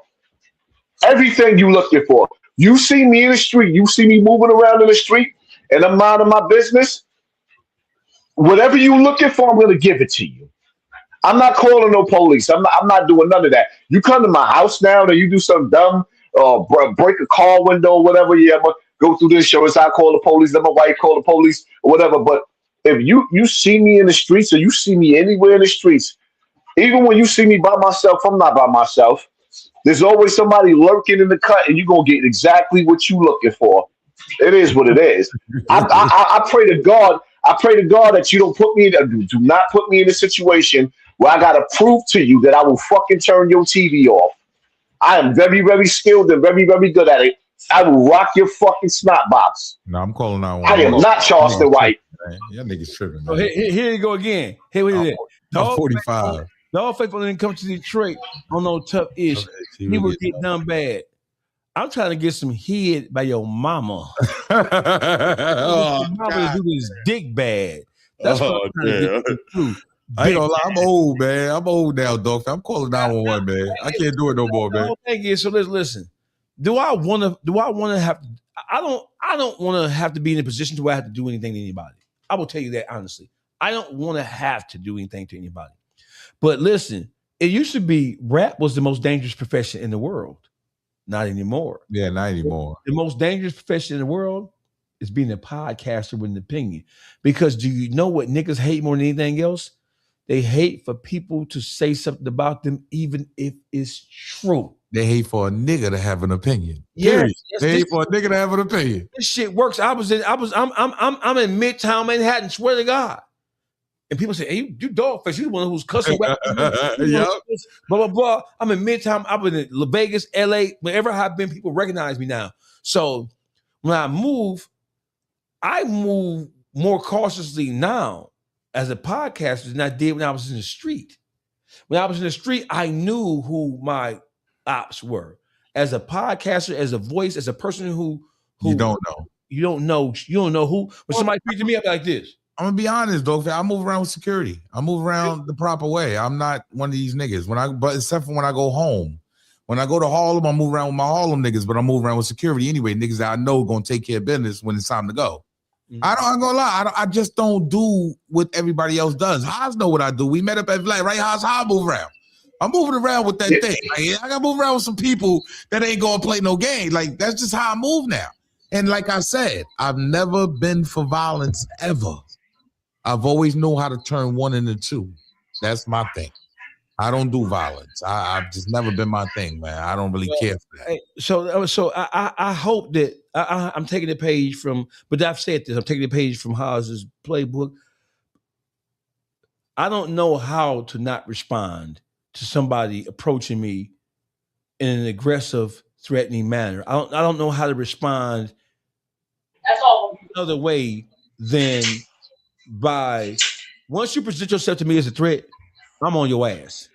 That's just, you can ask anybody who knows me. I don't trust motherfuckers. I don't trust them. I don't trust them. I don't even trust people in my family. I don't trust them, motherfucker. When you start to have things, then people start to feel a certain type of way. You start to have things. Right. I ain't worried about it is, man. Listen, if you play with me, I'm going to defend myself. You're gonna meet Jesus. I'm going to defend. I promise you, I'm going to defend myself. I don't want to have to with anybody about my opinion, about my perspective. But if you approach me in an aggressive manner, and if you don't got to say shit to me, all you got to do is just look at me, and all you got to do is posture yourself in a way. And I promise you that I'm going to match your energy. I'm not fucking with you. Listen, that's how I got into a QCP. I got into a QCP in Atlanta. Why you calling me a rat? Bitch, because you ratted, you bitch. Oh, shit. The fuck is you talking about? What's his name? Pee-wee? What's his name? QC, Pierre Thomas. He walked up on me with Chris Brown's manager, Aunt the Ladies Man, who's Monica's boyfriend, at Whiskey Mistress a couple of years ago in Atlanta. Like, man, ain't you from Detroit? I look at nigga. I automatically know who he is. Nigga, you worth $50 million, nigga. I got my yays on, so I'm looking at my peripheral vision, make sure nigga try to sidestep me, because I'm a sneaky old nigga like that too. I was a sidestep, rock a nigga shit, right? So he's like, man, why you talking about me on YouTube? I said, man, you stopped me for that? You stopped me to ask me about nigga don't because that's what you are. It just is what it is. Leave me the fuck alone. No, leave me alone, and we all good. Did he get an attitude? What'd he do? What'd he do after that? What happened to that? Oh, my man OG, shout out to my man OG Freeze. Free my man OG Freeze. Freeze spun around because I'm a penitentiary nigga. And even though I've been out of the penitentiary since 2009, I still move and operate like a penitentiary nigga. We all go out together. I'm leaving out the door last to make sure y'all are straight. I can have more money than y'all. I'm leaving out last because I'm a protector. I'm a cancer. So the people who I fuck with, I want to make sure they're good. And I think I'm so tough. I think I'm so shit. I'm gonna make sure that I'd rather somebody do something to me than to do something to somebody I love. That's the kind of nigga I am. Because if you do something to somebody I love, that's an insult to me because you know that's my people. So the whole thing is they mad about it. People always say we ain't paying attention to them YouTube niggas. You a lie, bitch. You a lie. You a motherfucking lie. Shout out to Kai Reality TV, my little man. Yo, salute.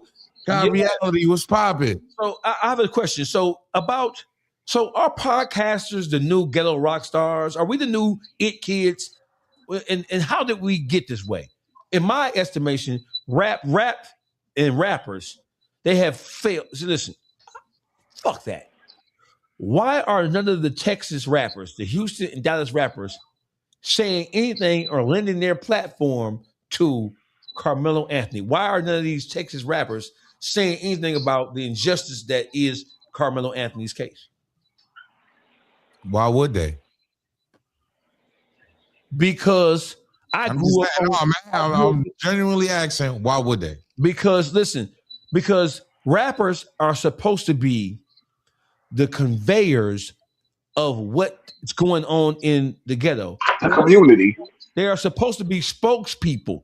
They are, whether you like it or not, they are supposed to be the spokespeople for the things that go on inside of the urban sector, inside of the ghetto. Fuck all that slick shit, right?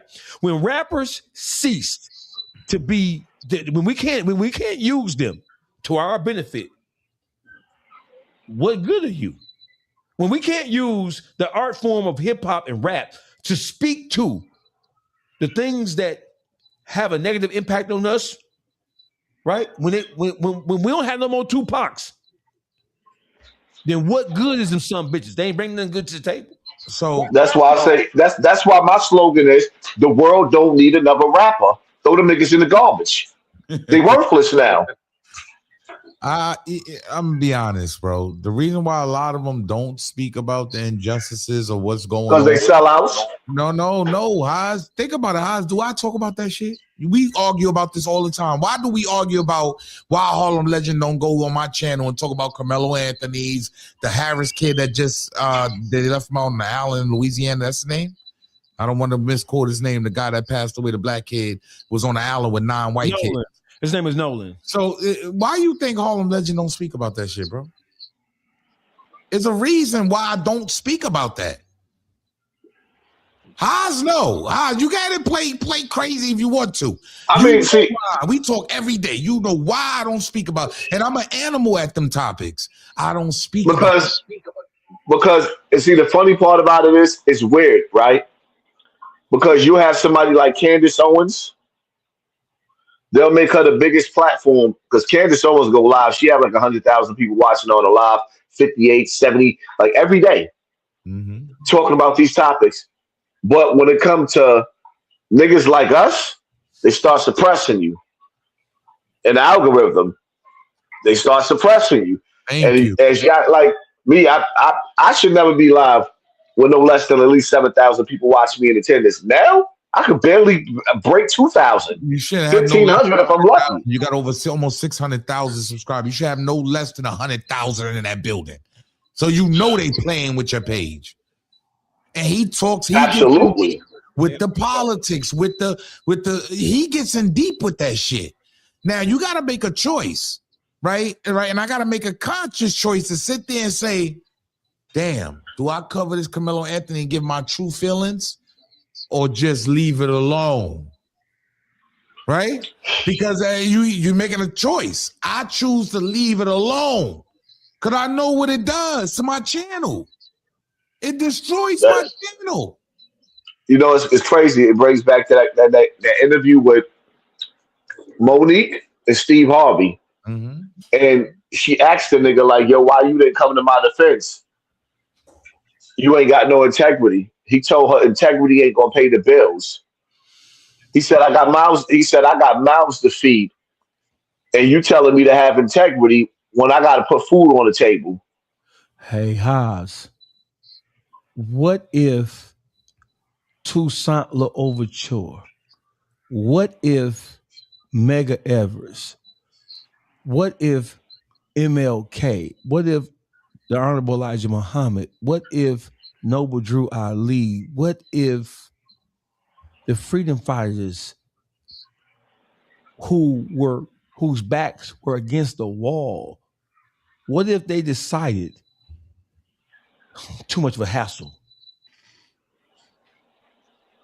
They were given the opportunity, and some of them did choose debate to false represent us. We know about the infiltration of everything from the Nation of Islam to SNCC to the NAACP to motherfucking the Black Liberation Army. We know that Assata Shakur was compromised from inside of the BLA. We know about the Panther. We know about the Bobbies. We know that, bro. When as podcasters, we are men of above average intelligence. Us three here, right? We have a obligation and the responsibility to speak truth to power. And even if we don't just dig in dirty and deep with the politics or the whatever the case may be, some of these things, these young niggas ain't never had no big homie. I'm gonna say it again. They never had no daddy. Their mama was whores. They don't even know who their daddy is.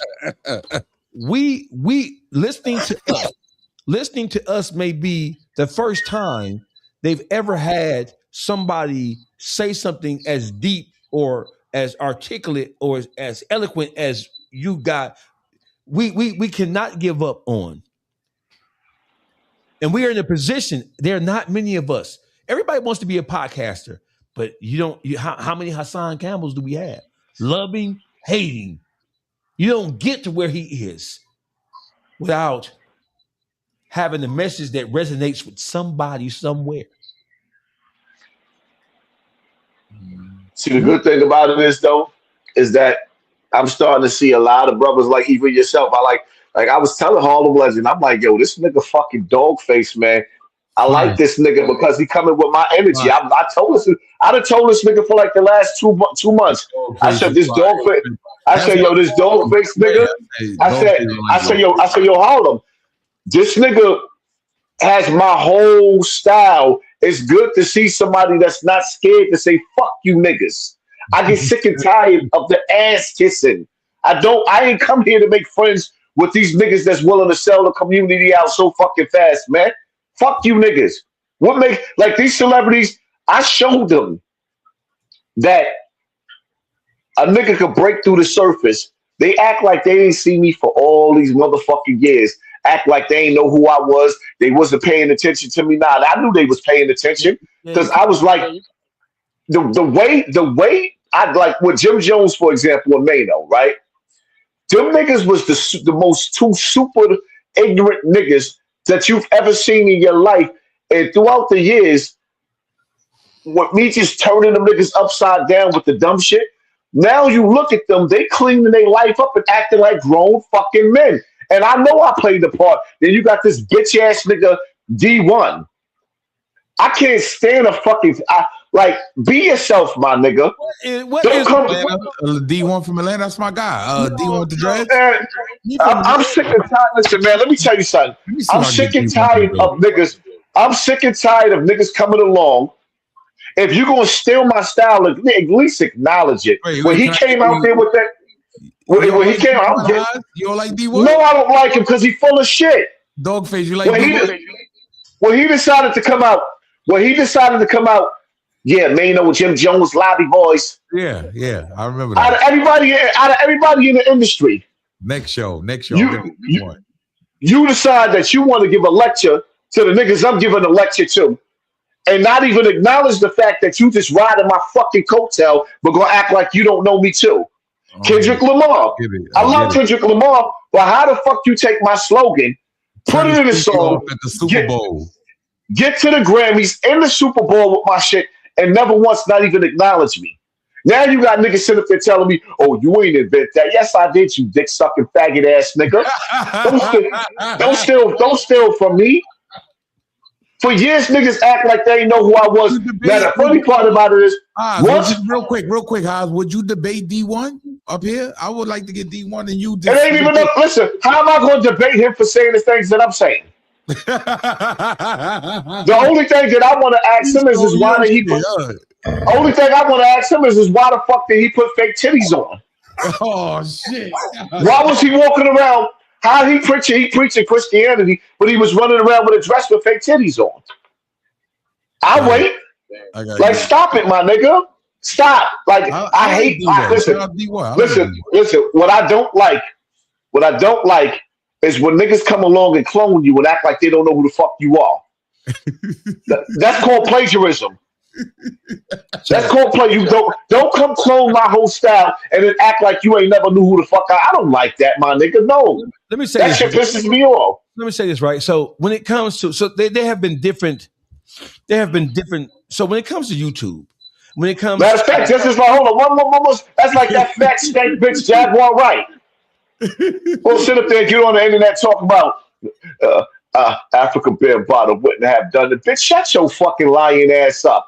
You want to sit up there and tell everybody that first of all, for you to sit up there and tell everybody Jaguar Wright, that funky lying bitch that Jay-Z had Big L murdered. Everybody from New York know what happened to Big L. That was crazy. Everybody that Big L was murdered by his own fucking crew.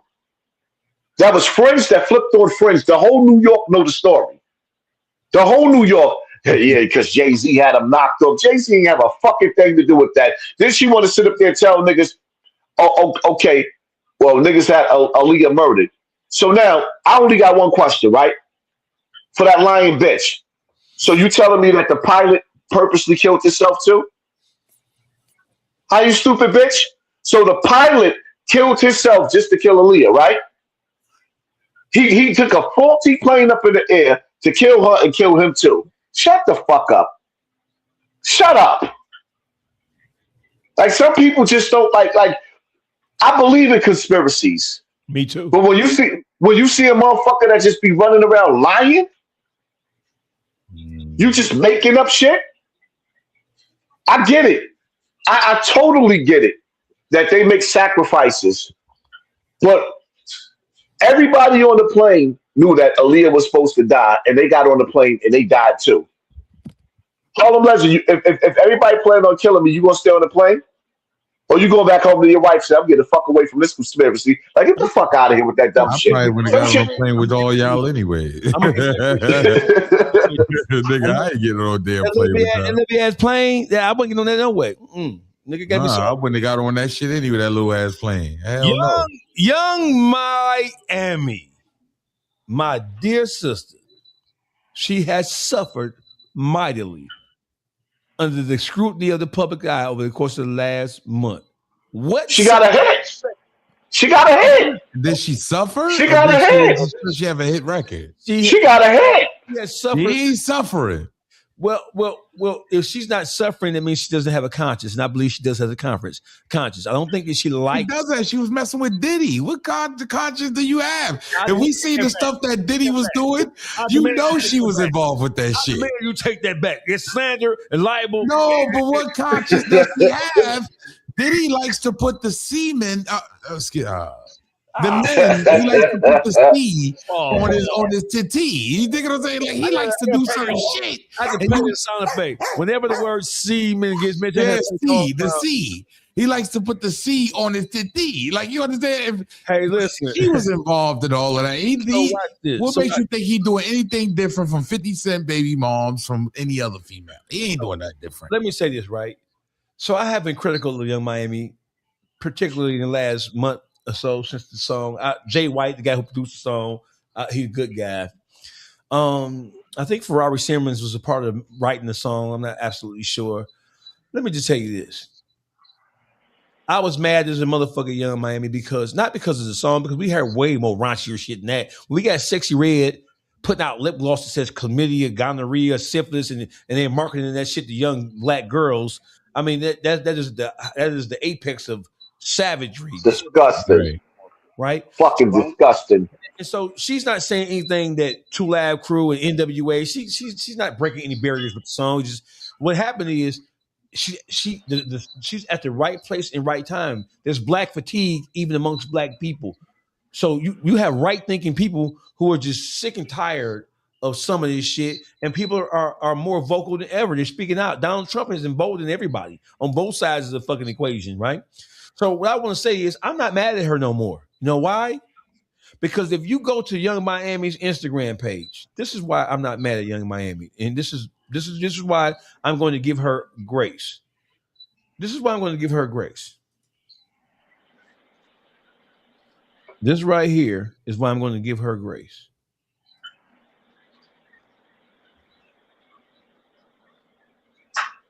Are you pulling something up? Yeah, this is why I'm going to give Young Miami grace right here. This right here. This is why I'm going to give her grace. Boom. That is why I'm willing to give Young Miami grace. This is why I will never openly criticize her again. You know why? Because this post says, at some point, we have to stand for something. This is truly heartbreaking to see as a black mother raising a black son. I cannot get this case out of my head. Currently using all my resources to get eyes on this.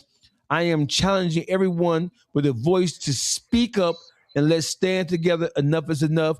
If they're not killing us, they throwing us in jail. And coincidentally, who made the last comment 3 weeks ago? Me. Good job. You are forgiving for spin that. That's me right here. That's a coincidence. That's me right there. So listen. Yeah, you're right. You're right. Come on, bro. All these bitch ass, hoe ass rap niggas, all these gangster, kung fu killing ass, drilling and killing ass niggas. If we can't use you bitch ass niggas to communicate a message and to spread a word for all of us as a nation of people, what good is you devil, demonic ass, gang banging ass, shooting, chopping, killing, kidnapping ass, bitch ass niggas? You got a bitch who used her platform and she's a fucking superstar. And these hoe ass rap niggas ain't saying nothing about nothing about nothing. I get what you're saying. No, I agree with that 100%. I agree 100% with that. You going in and out, I think. I am? Yeah, is that his going in and out, Taz? Is that me? Is that mic check? 1 2 1 2. No, it's your camera is like it's lacking. Oh, my camera's lacking? Oh, okay. Yeah. I got you. You know what it is with hip hop? There you go. I think People fail to realize that hip hop. We are of the era of hip hop. The first generation of hip hop, and hip hop is growing up and maturing, and niggas is creeping up on their 40s and 50s. So now that we are parents, grandparents, all of the things that niggas got away with back in the days, it ain't that easy to get away with anymore because it's disgusting and distasteful. So when people be telling us or trying to tell us, oh, it was worse music back in the days, but you're telling us not to grow up. There is no choice in it for some of us.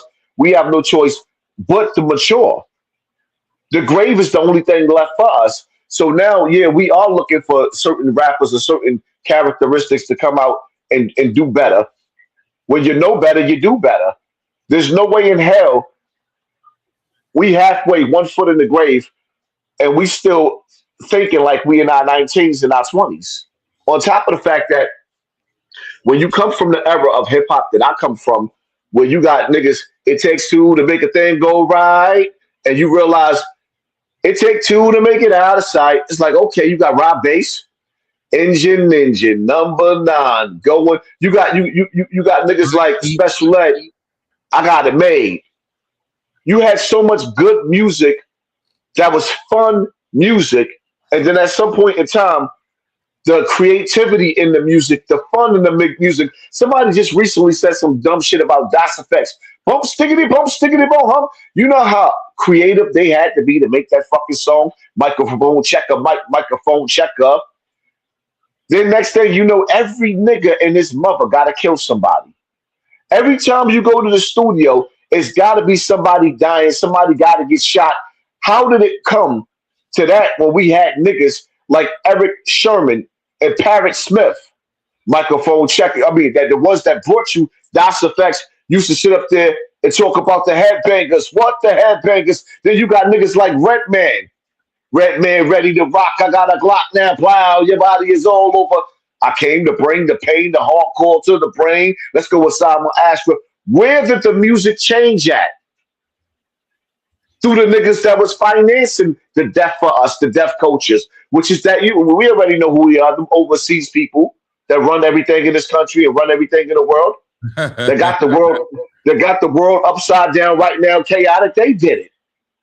And for us as a people, one group had the Holocaust, the other one had slavery.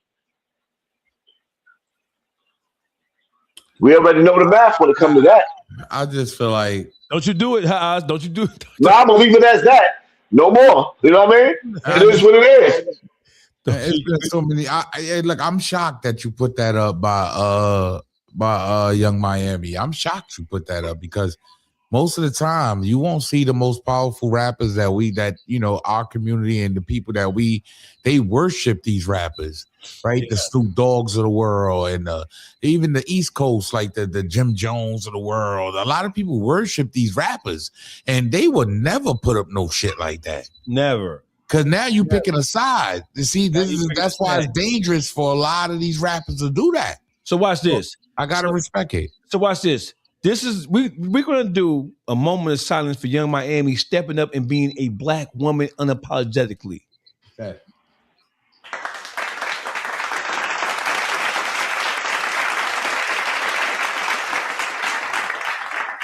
We acknowledge when they do some dumb shit. We have to acknowledge on the opposite end when they do something that makes us all proud. Young Miami, you go, girl. Yeah, that was official. That was official, man. That was official. Hassan Campbell, what do you have on? What do you think your impact on urban podcasting, or should I say podcasting as a whole? Because you have crossed over. You're not just urban affiliated anymore. People watch you from all over the planet at this point. What has been your what do you think your impact on podcasting has been as of date? I brought the streets to the internet. I am the individual that made street niggas start watching, and I'm the nigga that made the rappers because Joe Budden's been around from the beginning, but the truth of the matter is everybody doesn't watch him. His plateau, his platform stayed at a certain plateau. I'm the nigga that brought the streets and gang niggas and gangster niggas to the internet by far. And when I started on this internet, the criticism that I was getting, the lames, the dweebs, the clowns, the goofies, the names that a nigga was called, oh my God, I had to take all the scrutiny. But as time went by, niggas was watching and it's slowly but surely creeping in, and the streets started creeping in. And, you know, I guess at some point in time, it was crazy how fast it ended up happening. But now look at all the rappers. The niggas that thought they was better than us, that had no respect for us. You got the NBA over here. You got the rappers over here. You got the actors over here. Everybody got to have a show now. And for me to see myself, or rather my saying, on that show Nemesis on Netflix, episode 5, where he told the nigga at the end, turn that nigga TV off. I said, wow. This is why they suppressing my channel, because I have way too much influence. And this is also why they opening up the floodgates and they pushing certain celebrities to the forefront, because how they say, the black community won't have another hero unless they make one. That's what J. Edgar Hoover said. That's what Charleston White stole that from me. He wasn't saying that, he heard me say that. And when you sit back and you analyze it, if they spending billions of dollars to keep us dumb, why are they going to keep on pushing me? See, once I sat down with certain individuals, WAC 100, Akademiks told me my whole career was going to get sabotaged, and slowly but shortly, what was going to happen to my shit. Lost my monetization, all types of stuff I was going through. And I came back even stronger. And then what happened? Slowly but shortly, they start sitting up there and suppressing, because now you got these niggas that's running to the sponsors. They got the sponsor deals. Well, you sit up there watching. I keep telling you, stop talking about this goofy shit. You got 500,000. Why you keep talking about this goofy shit? Hey, look, I tell him every day. He be saying, yo, I'm about to do a video on this. I be like, not me. Motherfucker, like, hey, yeah, Karmelo Anthony, they did it wrong. Not me. Because I understand. Because you know what? So, like, listen, see, certain topics, they will let you rock with. But what it is that those niggas that's in certain positions on YouTube right now, they're constantly knocking on them execs' doors talking about Hassan Campbell. And if they ain't doing that, another way that they'll fuck your channel up, Dawgface, is that they'll put bots on your channel. I told them, and you won't know that. You won't know they put bots on your channel. WAC 100 is going around bragging about destroying niggas' channels, and Akademiks been doing it too. Anybody that they feel is going to surpass them or overshadow them, niggas is dogging channels out. I got to get my blessings in, because I don't need none of this right now. I'm making too much money right now to be needing none of this. I'm just being honest. I already told your ass, Lee. I got making too much money to be involved, man. Hey, I gotta get mine, bro. Hey, this is how this go, Haas. I don't give a fuck. I know you don't. I know you don't. Cuss these bitch ass niggas to the ground. Fuck them. I know you don't, man. Motherfuck them. Chuck them and fuck them. I'm just trying to get my couple dollars, okay, guys? I just want to get my couple dollars. I got a family to feed. I got a little couple dollars. I got a couple deals going on. I'm just trying to get my little money, mind my business. Let me tell you how good I am at this. City Bama, salute. Let me tell you how good I am at this thing of ours. This is podcast mafia. A pod rapper is a rapper who's on the south side of his career, who has peeped that the thing that he once criticized as gossip and the whole shit personified on the microphone is something that they can use to check a bag with. So the pod rappers, the rappers who are on the south side of their career, are all becoming podcasters. The very things that they spoke against and they criticized. Well, that's everywhere. That's the East Coast, West Coast, South. Right. Everybody is becoming podcasters now. So are we the new rock stars? Are we the new? I believe you can sell an album through podcasters. You can. I'm being honest. I think that's the new wave. Like Right. you can actually sell. I think Jay-Z would have been on the charts if he would have went through the podcasters. He would have. Same way Drake went through. That's my my theme about it. Akademiks is the biggest podcaster, right? Because I don't really take complex lists to heart. They said it, but we all know Akademiks is one of the biggest guys out here, right? You gotta give him that. Obviously, right? So when you connect with a Drake has taken up 10 to 12 spots on the top 100, the first 12 spots. And I believe because he made the connection with the guys who's down here like us.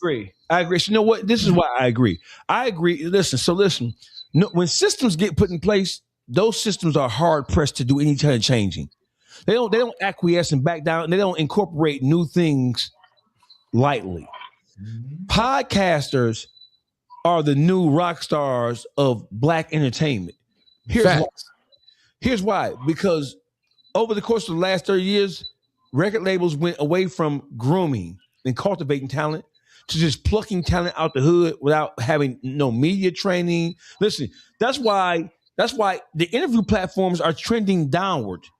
And they are trending downward even faster if they particularly have a niche for interviewing rappers. You know why? Because rappers not gonna tell the truth. Most of them dumb as a box of rocks. They can't string together a coherent sentence to say they fucking like. I'm just keeping it gangster. No, real shit. They're not gonna tell the truth. They're playing politics. You get nothing out of watching an interview with a rapper. The biggest rapper in the world, you get nothing out of that shit. They're not cerebral. They're dumb as fuck. They're lying ass pieces of shit. Podcasters. We're living in a time where people want to be entertained, and listen. And rap has done itself. Listen. The white man has oversaturated the killing in all the misogyny. It's too much of that shit. We're throwing that shit up. We're regurgitating that shit and giving that shit back to them. We don't want to hear that shit no more. Even the most listen. When I don't even listen to. I listen to some rap. But for the most part, I'm listening to the oldies, bro. I'm around listening to. Me too. I don't listen to no more rap music today, man. You heard this kid they pushing now?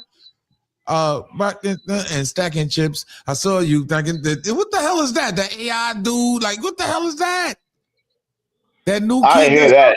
Well, he got one of the most biggest songs out right now. And they saying it's all AI. I don't support none of this new music that's out, bro. It's disgusting, bro. Does AI, Hassan Campbell, does it interfere with traditional music creation? Is it a bad thing? Honestly speaking, Brother made an AI song for me in a video, and I'm like still at all. He got his TV turned off. My brother KK47. Oh man, that song. Cameraman. That's the dude I was telling you about, dog. The KK47. Oh man, when I tell you that song in the video, the AI video, because now what you did was you took artificial intelligence and you took graphics and made one of the most powerful songs of like saving lives and put a message behind it too. It's like, wow. It's all on how you use it. I think it helps. I think it has forwarded the music because the music is so disgusting these days, so dirty, so trash. I can sit right here and make a fire track, made by no name, and it'll be better than most of the music that's out today. It's that simple, Dawgface. The music that I can put together right now in my crib, my intro track is better than most dudes' albums. I'm dead ass, bro. I'm being honest. Just my intro track and it's AI. Well, not the guy singing, the beat and everything, and the hook is AI. And I think that is the truth, though. AI is taking over, bro. AI is taking over, man. AI is certainly taking over. Harlem Legend TV, you have been behind the scenes helping a lot of people. I don't think, a lot of times we don't give niggas their flowers until nigga dead. Well, bro, don't give me mine. Let me die first. God damn it. Hey, look, put me in the grave. When I'm long gone, as long as you guys got what I gave y'all good. When I went to do the real report with Tony Yayo and Uncle Murray, shout out to them. Yes, sir. I met a bunch of people from Volume. I met a bunch of people. I met Eden. I think. So listen, the first thing Yayo said to me is, "Bro, you got a motherfucking guardian angel." You don't even know it. I'm like, who? Like, man, Harlem Legend, like, he know who I am? You're like, fuck yeah, bro. Harlem Legend said the reason why you here is I've because been watching you for the beginning, bro. Yeah. I've seen your run, man. And I think that you have even a bigger run in you. I think your shit goes beyond, because you could talk about anything. When you could talk about anything, you deserve to get paid for that. Not too many people can get in front of the camera and actually express themselves and be honest. So that's a gift in itself. So that's one when we were speaking about you, I said, man, you need to get Dawgface. I don't know what y'all doing over here. Yeah, this podcast ain't gonna last if you ain't got Dawgface up there. If you ain't got him in rotation, y'all might as well get ahead and sit down somewhere. Yeah, it is what it is. 1090 Jake, I want to know what Hassan Campbell's opinion of 1090 Jake, and I want to know. Sure. Yeah, I would not, bro. You think I got him on? How many people can get Hassan Campbell? Not many. I had to beg him to do this. I'm going to ask him every list. I got notes. I got new notes. I'm going to ask him everything that. What does Hassan Campbell say? What says you about 1090 Jake's position in the culture? Is he necessary? Does he do a good job? What? All right, 1090 Jake. You sit back, you just chill. Yeah, you all sit back. Here's my problem with 1090 Jake. He highlights all of the negativity in the black community, but he don't highlight the shit in his own community. I think that he does a very, very good job of journalism. His research is impeccable. He's really, really good at what he does. But I think that black people are disgusting for constantly putting niggas like him on the top of our culture. And I have to stand on that. It's like, yo, why do we keep putting niggas like him? That's like, for example, okay, you look at Harlem Legend, how he's been doing his designs and his stories. You look at this nigga, 1090 Jake, on how he's doing his stories. Why is Harlem Legend being held back? Ain't no ifs and buts about it. He's being held back. He's not being pushed to the algorithm, but but 1090 Jake is constantly being held in that spot with those type of videos. I personally don't like it. I came at the nigga before. I had things to say to the nigga before. I've said things about. I called the nigga a culture vulture, a colonizer. I personally think that in these cases, a lot of the colonizers need to go into their own people's shit and stay out of ours. That's how I personally feel. There should not be white people the king of black content. A white person should not be the king of black content. I'm sorry. He's definitely held in a high regard when it comes to black content. Same thing. But one thing, they both see. So we accept it. The one thing I've learned and why I've given up on going after certain, shit when it comes to this shit, right? Because history has proven if you're not a black man and you come in and you speaking about black politics, you will win. And you will win because our own people will make sure that you win. Right? And when I do these stories and when I break down certain things, I don't expect to win. I expect my people to hold me back. I'm being honest, bro. So I don't get offended. I've actually given up on talking about certain issues because I see what it is. I live with what it is and I make the best of what it is. So God bless anybody that's doing a thing on YouTube that's getting to their bag. I'm not going. I've used to do that. I felt like highs. I went at 1090 Jake before. We had big problems on the internet. We was bombing each other to the point where he told somebody real close to me, I'm going to check his paperwork and all of it, because that's what the next thing you got to go to, right? To make sure you could he couldn't find nothing to discredit me. So that's why he couldn't go that far. But I get it. I get what's going on. Sometimes, man, these guys, they come in the game, they not part of the culture, but they make themselves part of the culture. for some reason we take kindly to other kinds. Like that's what we do. We let them in.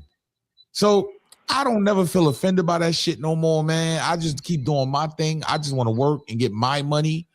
You feel me? And that's my biggest focus. I try to stay away from the because it could become a race thing. Oh, he's a white boy. Why he's in the black community? Same thing with China Man. You Chinese bastard. Why you here? Why you see? Hey, I don't. Chinese bastard is nasty work. Yeah, but I try not to push that issue because man, you will lose. You will lose. I've seen it. I've done studies. I've dropped videos and studied this YouTube shit, how it works. Man, they don't like your black ass. And I get it. What do you want me to do? You know what I mean? Like just put out some fake shit and just yell at everybody that's not my kind that's coming in the culture and winning? No, I just don't speak about them and I keep continuing doing what I'm doing until I come up. Hey, watch this. And me personally, I feel like I'm supposed to have been past 100,000 views, 100,000 subscribers. You should have. I should have been past that shit. So, but I know what's going on here. I have a question for both of you gentlemen. Why are so many New Yorkers fronting on Jalen Brunson? Jalen Brunson is the best Knicks player in history. No. Yes, he is. That's all sports too. See, don't get that. See, I don't want. Hey, don't get it twisted. Let's argue. Patrick Ewing is the best. Ewing ain't put no team on his back and taking to no championship. Hey, Patrick Ewing is the best player in Knicks history to me. Patrick Ewing he's a colossal. He's a giant. He's a man amongst men. He's a man amongst boys. He was that. I liked old Pat. But when it comes to taking an undersized point guard who had the tenacity, the will, and a dead shot, that shot was more vicious than his shot was more vicious than any other Knicks in history. As an undersized point guard, he's like Isaiah Thomas and Steph Curry put together. The tenacity, the strength, the will, he makes other people better. And by the looks of him, you don't think that he's able to do it. I never thought that Patrick Ewing, brother. Patrick Ewing is the best Knick ever, man. How many chips does he have? He has none. Okay, how many chips does Jalen Brunson have? Most influential, most like everything. Because we live in a different time. So Patrick Ewing was a fucking rock star. I think he still has enough to do. I think Brunson's still young. He has just quite a little bit more to do. Okay, so watch this. We were living in a different time. Back then, NBA started with rock stars, bro. This is the Jordan era. This is the shooting guard for fucking Indiana. What's his name? Reggie Miller. Reggie Miller. We living in the glove. Patrick Ewing. Jalen Brunson. Patrick Ewing. He willed. Did he really smack that guy on the sideline? First of all, the NBA is not like it was in the mid '90s. It was tougher. It was harder to score. Way harder to score. Listen, Patrick Ewing, bro. If you watch Jalen Brunson play as an undersized point guard who bringing it, listen, Jalen Brunson, he got fouled more than anybody I didn't see, and they let it go. They didn't give a fuck about. He earned every bucket that he made. Patrick Ewing. Patrick Ewing, bro. He's the best Knick ever. And I think Brunson still has a little bit more. He's still young. What more do we want to do? What more do you want him to do? I love that he brought us a championship. Salute that. I'm not discrediting that man. I'm just like a black man. You know what it is? It's like the era. It's the era I grew up in. I grew up in that Patrick Ewing, Charles Oakley. They break your clavicle bone while you trying to go. I know the difference when you went up for a layup. Your head was taken off. I just know the difference. So he didn't have to deal with half the stuff that Patrick Ewing had to deal with, bro. I'm being honest. I'm gonna tell you something. So NBA is kids play, and it's a soft pedal compared to, and it's getting softer every day. And it's getting softer every day. But Jalen Brunson, he suffered, bro. He was getting beat the fuck up. The NBA is soft right now, all right, and it's getting softer. It's nowhere near where Patrick Ewing had to go through, man. I'm being honest. Patrick Ewing is the best Knick ever. He still is. So I like Patrick Ewing. So I'm not mad at anybody that's giving it to Bronson, though. I'm not mad at that. No, man, he won a championship. Like, what the fuck? But Patrick Ewing's that guy, man. What did that championship do for New York? Say again? What did that championship do for the city, for the state of New York, for the tri-state area? It wasn't just New York. Well, it changed everything. It changed everything. New York needed that. I didn't think I was going to see one in my lifetime, to be honest. That's how bad it was. Yeah, I'm born in 1980. I'm 45 years old. I'll be 46 at the end of the year. So I didn't even think I was going to see one in this lifetime. So Jalen Brunson has definitely changed. Yeah, a 50-year drought. I get that. But I still got Patrick Ewing because the wars was different. The war was different. You got a Jordan out here that was killing in New York every time. The war was different. It ain't the same today. If Patrick Ewing was in his prime playing today, he would be that guy. To be honest, the war was different.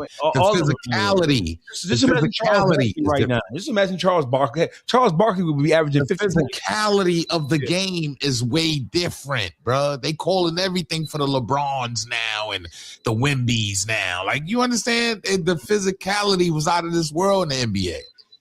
It's way lighter. It's way softer. Yeah, but there's no way Wemby would be doing what he's doing because they would put him on his ass. He wouldn't be doing it. Of course, Wemby would have been out. He would have been out for the season. Injured. They would have rocked him out. Yeah. Oakley would have put him on his ass. Anthony Mason would have destroyed him. Them bad boys in Detroit would have hurt him, man. That's what it is. Rasheed Watson would have took him out. Rodman would have hurt him. Yeah, Ben Wallace. They would have put Rodman on him. Rodman would have destroyed him. They would have put Horn on him. What's his name? Rick Mahorn. Yes. They would have put it. I'm from that school. Slick Rick. It was physical, brother. Slick Rick. Man, what a day, man. Good show, y'all. Hey, listen, man. I want to thank both of you brothers for joining me. It's been a pleasure. It's my honor. Hey, let's create content. Let's make the world a better place. Let's be leaders. Let's be provocative. Let's talk shit. I like talking, man. Once or twice a week, man. I could be here, man. I could be here once or twice. Oh, you can be here once or twice? Yeah, I could be here once or twice a week. You're a busy man. Well, I mean, I get a lot of money. I'm all about making money on the internet. I don't care what's going on. I'm looking to make money on the internet. That's what I do. That's how I make a living. See, listen, the way he's holding his hand, moving his hand, that's foreign car language. That is foreign. I actually have one. He does too, though. He does. Yeah, look, this is what we do. Yeah, Hassan Campbell put a backyard that's supposed to be in the Florida Everglades. He's supposed to be in the Montezuma. What the fuck is that about? What is that about? What are you doing? Man, you know what? That's just the little boy in me coming out. They told us we couldn't go outside. We had to be stuck in the house because of COVID-19. I'm like, yeah, all right. I went to a couple of spots, you know what I mean? Just the vacation spot, see how beautiful it was. I was like, nah, man, I got to make my yard look like this. I can't go outside. I gotta bring it to me. Mm-hmm. Then, you know, from there, on top of the fact that, you know, it's like as men, I just feel like there's too many niggas out there trying to sell a hood. Niggas is living in mansions and living in suburbs and shit like that, and they keep trying to sell the projects to niggas in the projects. The main objective is to make sure people get out and show them that they can get out. Once you show a person that they can get out, they'll get out if you show them. But if you keep bringing them to the bodegas and in front of the same stores that they dying in front of, you trying to enslave and trap their mind. And me, I'm trying to free niggas. I'm trying to get you out of the hood. I'm trying to show you that there's a better quality of life. And, you know, despite what I see a lot of white people on social media trying to make us look like we the kings of welfare, like, nah, in today's time, you got a lot of black people are doing good. And the ones that's not doing good need to see that you can do good. They need to see that. They need to see like the positivity. They need to see that there's a path that leads you out of the hellfire called the projects, the ghetto, where nobody's smiling. Like, when I pull up in my neighborhood, I don't have police just jumping out and searching me and doing other stuff like that because I live in a productive neighborhood. They just can't. They don't come through here doing that. But every time I go back down to the Bronx, it's like they looking at you like they drooling. I don't want to live like that. I don't want my kids living like that. I don't want the people that I love living like that, and I want them to know that there is neighborhoods where where life is better. There's a better quality of life. Harlem Legend, will you take us out? Man, salute to everybody that tuned in. Make sure y'all smash that like button, subscribe to the channel. Make sure you set your bell notifications so you know when we dropping a video or going live. We got a lot more coming. You heard? I'm definitely on deck. I'm definitely on point. I love what you're doing, Dawgface, man. Let's make it happen, man. Salute to all of y'all. I appreciate y'all, man. Hey, listen, it's an honor. It's a privilege. Thank y'all for coming out, man. Hey, listen, in Detroit, we have a saying. It says, "It's sugar, sugar, salt, salt. If you ain't get off today, it ain't our fault." Shout out to RJ Watkins. Shout out to Nat Morris. Shout out to Detroit. Shout out to Harlem. Shout out Bronx River. Huh? I'll be in New York in a couple of days, man. If you guys are anywhere around. Yeah, I forgot. I was going to tell Haas off camera. I was going to tell her what's going on. You coming to New York? I'm pulling up. Haas, I was already going to set it all out. I was already going to I'm pulling up. I got you. I was already going to put you in place. Like, you feel me? I got you. All right, thank you, man. Salute. Have a good night, guys. Yo, salute, bro.